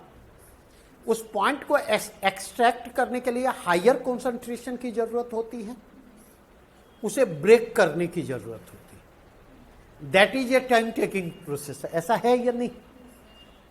आज जो मैंने लिखवाया आप उसी को घर जाकर के पढ़ने की कोशिश करें, आपको आइडिया मिल जाएगा कि मैं जो कह रहा हूं वो सही है या गलत। नहीं? ठीक है, तो उस पॉइंट ऑफ व्यू से देखें तो जब आप पैराग्राफ वाइज राइटिंग करते तो कम शब्दों में अधिक बातों को कहने में आप समर्थ होते। एनालाइज करने की कैपेसिटी का भी आपका पता चलता है। जब पॉइंट फॉर्म में लिखते तो वो पता नहीं चलता। पॉइंट फॉर्म की खासियत क्या है? इसकी इजी विजिबिलिटी।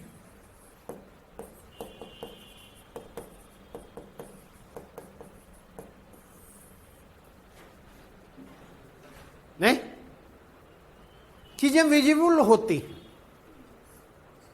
और यहां पर ध्यान रखें, जब चीजें विजिबल होती हैं तो दोनों चीजें विजिबल होती हैं। आपके स्ट्रेंथ की भी विजिबिलिटी आसान होती है और वीकनेसेज की भी विजिबिलिटी आसानी, जितनी आसानी से वो नोटिस करते आपने क्या लिखा है, उतनी आसानी से वो ये भी नोटिस कर पाने की स्थिति में होते कि आपने क्या नहीं लिखा है। एक कंटेक्स्ट, दूसरा कंटेक्स्ट जो है पॉइंट फॉर्म में जब आप लिखने की प्रवृत्ति विकसित करते, तो कई बार यह प्रवृत्ति विकसित होती है कि कैसे एक पॉइंट को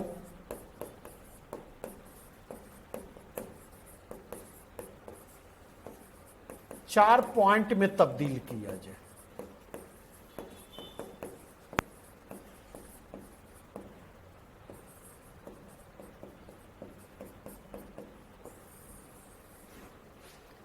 ऐसा होता है या नहीं? क्योंकि आपका फोकस किस पर होता? अधिक से अधिक पॉइंट गिनाएं, अधिक से अधिक पॉइंट लिखें। और जब ऐसा होता है तो एक खतरा बढ़ जाता है, दोहराव का खतरा।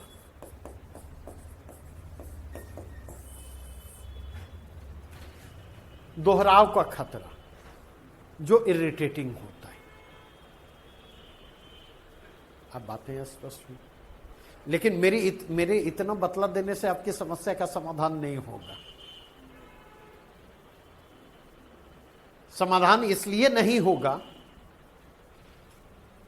कि कहीं पर जाएंगे, कुछ सिलेक्टेड कैंडिडेट मिलेंगे और वो कहेंगे कि हमने पॉइंट फॉर्म में लिखा, हमें अच्छे अंक आए, इसलिए पॉइंट फॉर्म में लिखी। और जैसे कोई सिलेक्टेड कैंडिडेट ऐसा कहता है, तुरंत आप उसके प्रभाव में आते। हो सकता है अगर उसने इस फॉर्मेट को फॉलो किया होता तो और बेहतर मार्क्स आ सकते थे। संभव है या नहीं? उस संभावना पर हम विचार करते।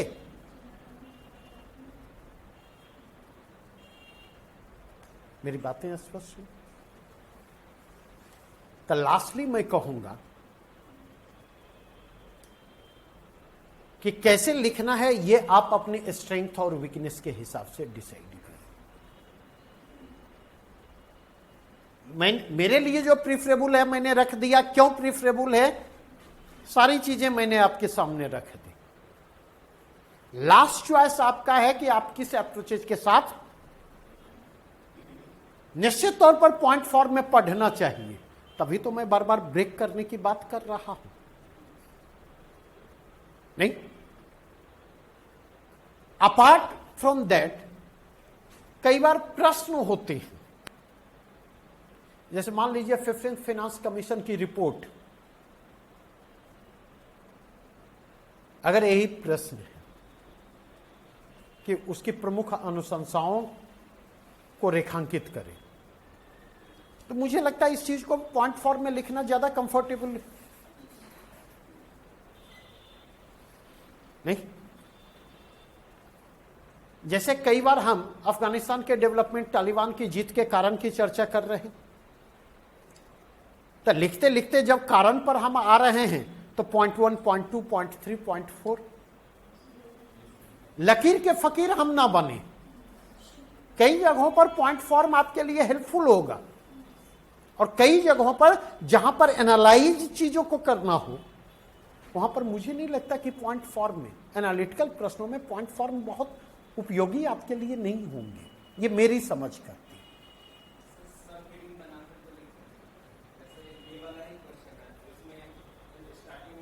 आप लिखे ना, स्वतंत्र है, स्वतंत्र है। अंडरलाइन भी तो कर सकते, जो मेन बिंदु हैं उनको अंडरलाइन तो हम कर सकते हैं। पैराग्राफ चेंज करने का मतलब समझते हैं क्या? पैराग्राफ चेंज करने का मतलब है कि अब जो बातें कहनी थी वो कह चुके, अब हम एक नए बिंदु की तरफ बढ़ रहे हैं। पैराग्राफ चेंज करने का मतलब ही यही है। दिक्कत क्या है ये सेंस जो है धीरे धीरे आप देखें तो विलुप्त तो होता जा रहा है। इस सेंस का लोप होता चला जा रहा है। कहीं से भी हम पैराग्राफ को चेंज कर देते, होता है। लिखते वक्त पैराग्राफ के सेंस की हमारे पास समझ होती है, या अधिकांश लोगों के पास पैराग्राफ के सेंस की समझ होती है? नहीं होती है। नहीं, उन्हें लगता कि लंबी चीजें खींच रही हैं तो छोटा कर दिया जाए, चलो यहां से।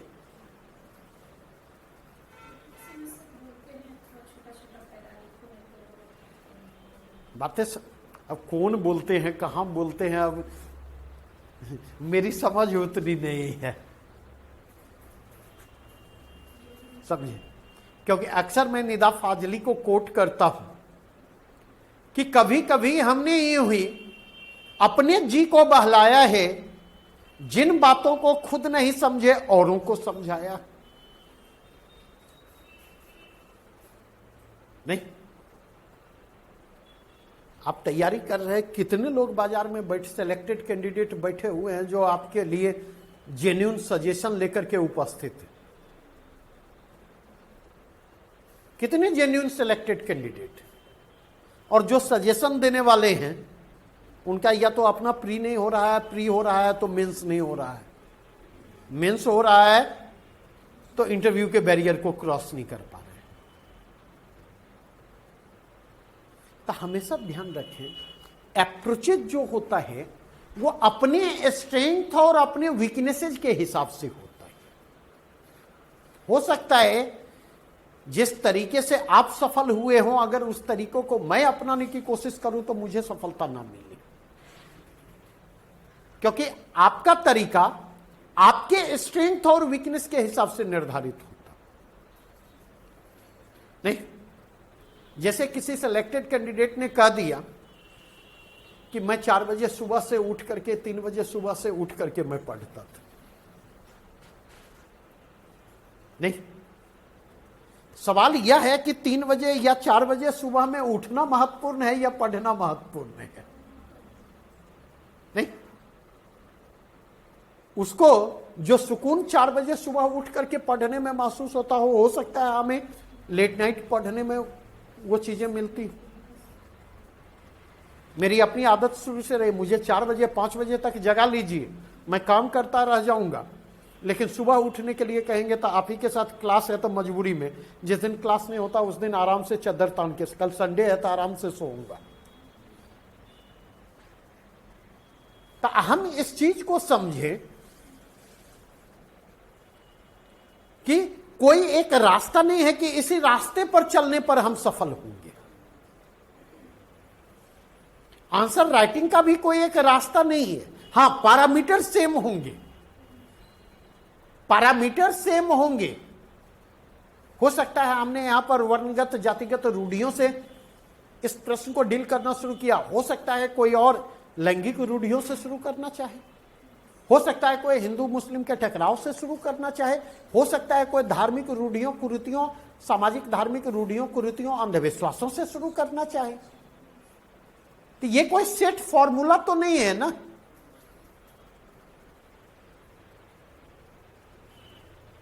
जैसे कभी भोज में खाना खाने बैठे नहीं, तो अक्सर देखेंगे जब भात दाल वाला भोज होता तो कुछ लोग क्या करते, तिलौरी पापड़ पहले खा लेते हैं तब चावल दाल में हाथ लगाते हैं, होता है या नहीं? और कुछ लोग उसको बचा करके रखते, कुछ लोग बीच बीच में खाते।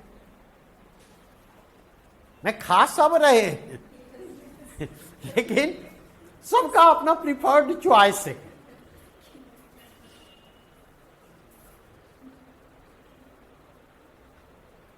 इस चीज को समझने की कोशिश करें।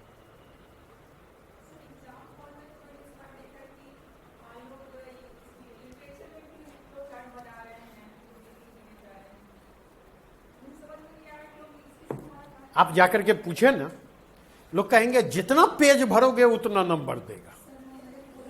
मैं तो कह रहा हूं आपसे,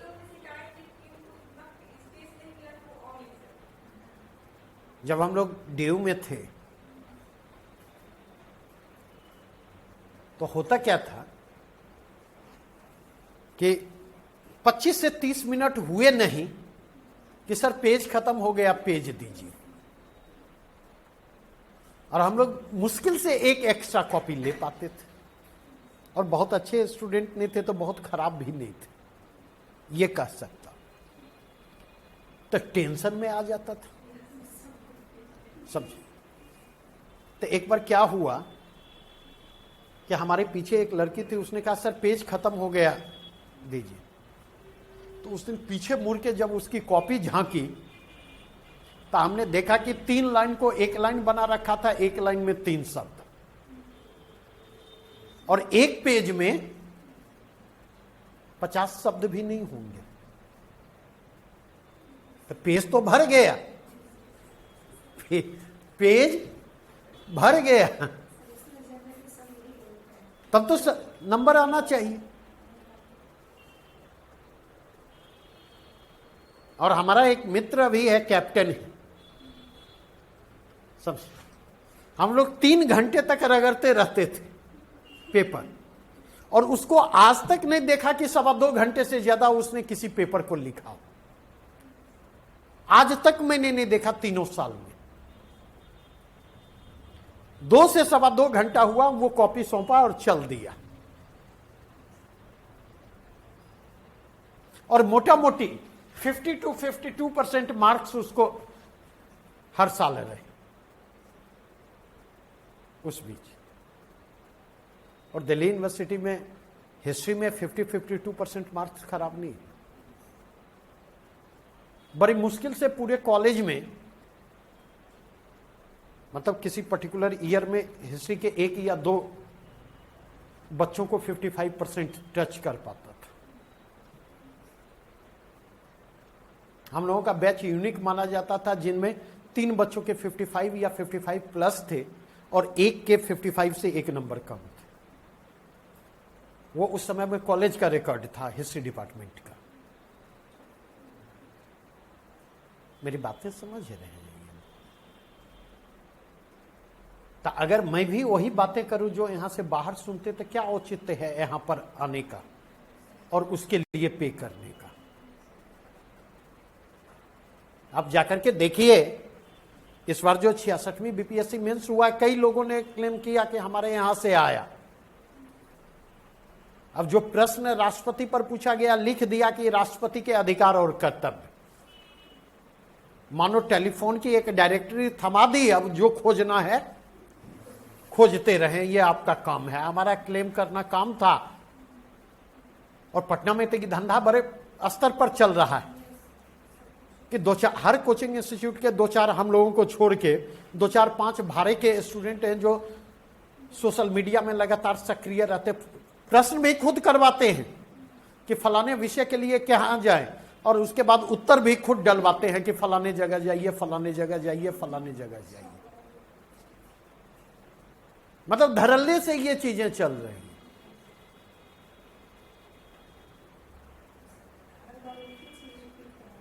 ठीक है।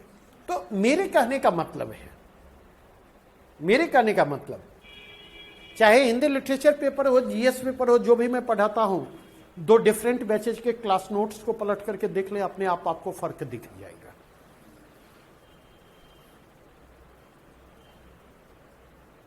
एक ही प्रश्न के उत्तर लिखाया हो, वो फर्क आपको दिख जाएंगे। तो मेरे कहने का मतलब है कि प्राइम कंसर्न होता है हम अंडरस्टैंडिंग को डेवलप करें, हम अप्रोचेज को डेवलप करें, हम लिंग्विस्टिक समझ को विकसित करें। अगर ये चीजें विकसित होंगी तो हमारा कॉन्फिडेंस भी क्या होगा? हमारा कॉन्फिडेंस भी डेवलप्ड होगा। और हमारा कॉन्फिडेंस भी डेवलप्ड होगा तो ऐसी स्थिति में प्रश्नों को बेटर कॉन्फिडेंस के साथ अप्रोच करने की स्थिति में होंगे। नहीं, चीजों को कोरिलेट करने की स्थिति में होंगे, कंपैरेटिव राइटिंग की स्थिति में होंगे, हमारे अप्रोच कंपैरेटिव होंगे, और वो हमारे आंसर में वैल्यू एडिशन को इंश्योर करेगा। बातें ये स्पष्ट हुई है? ठीक है। तो इसलिए अगर मुझसे जुड़े हैं और वाकई आप इस चीज को लेकर के गंभीर हैं कि नहीं हम फायदा उठावें इसका, तो बाहर में क्या चीजें चल रही हैं इस तरह की, उनको इग्नोर करना सीखिए। सुने एक बार जरूर नहीं, लेकिन अपने लॉजिकल सेंस के आधार पर आप उसको एक्सेप्ट या रिजेक्ट करने की कोशिश करें।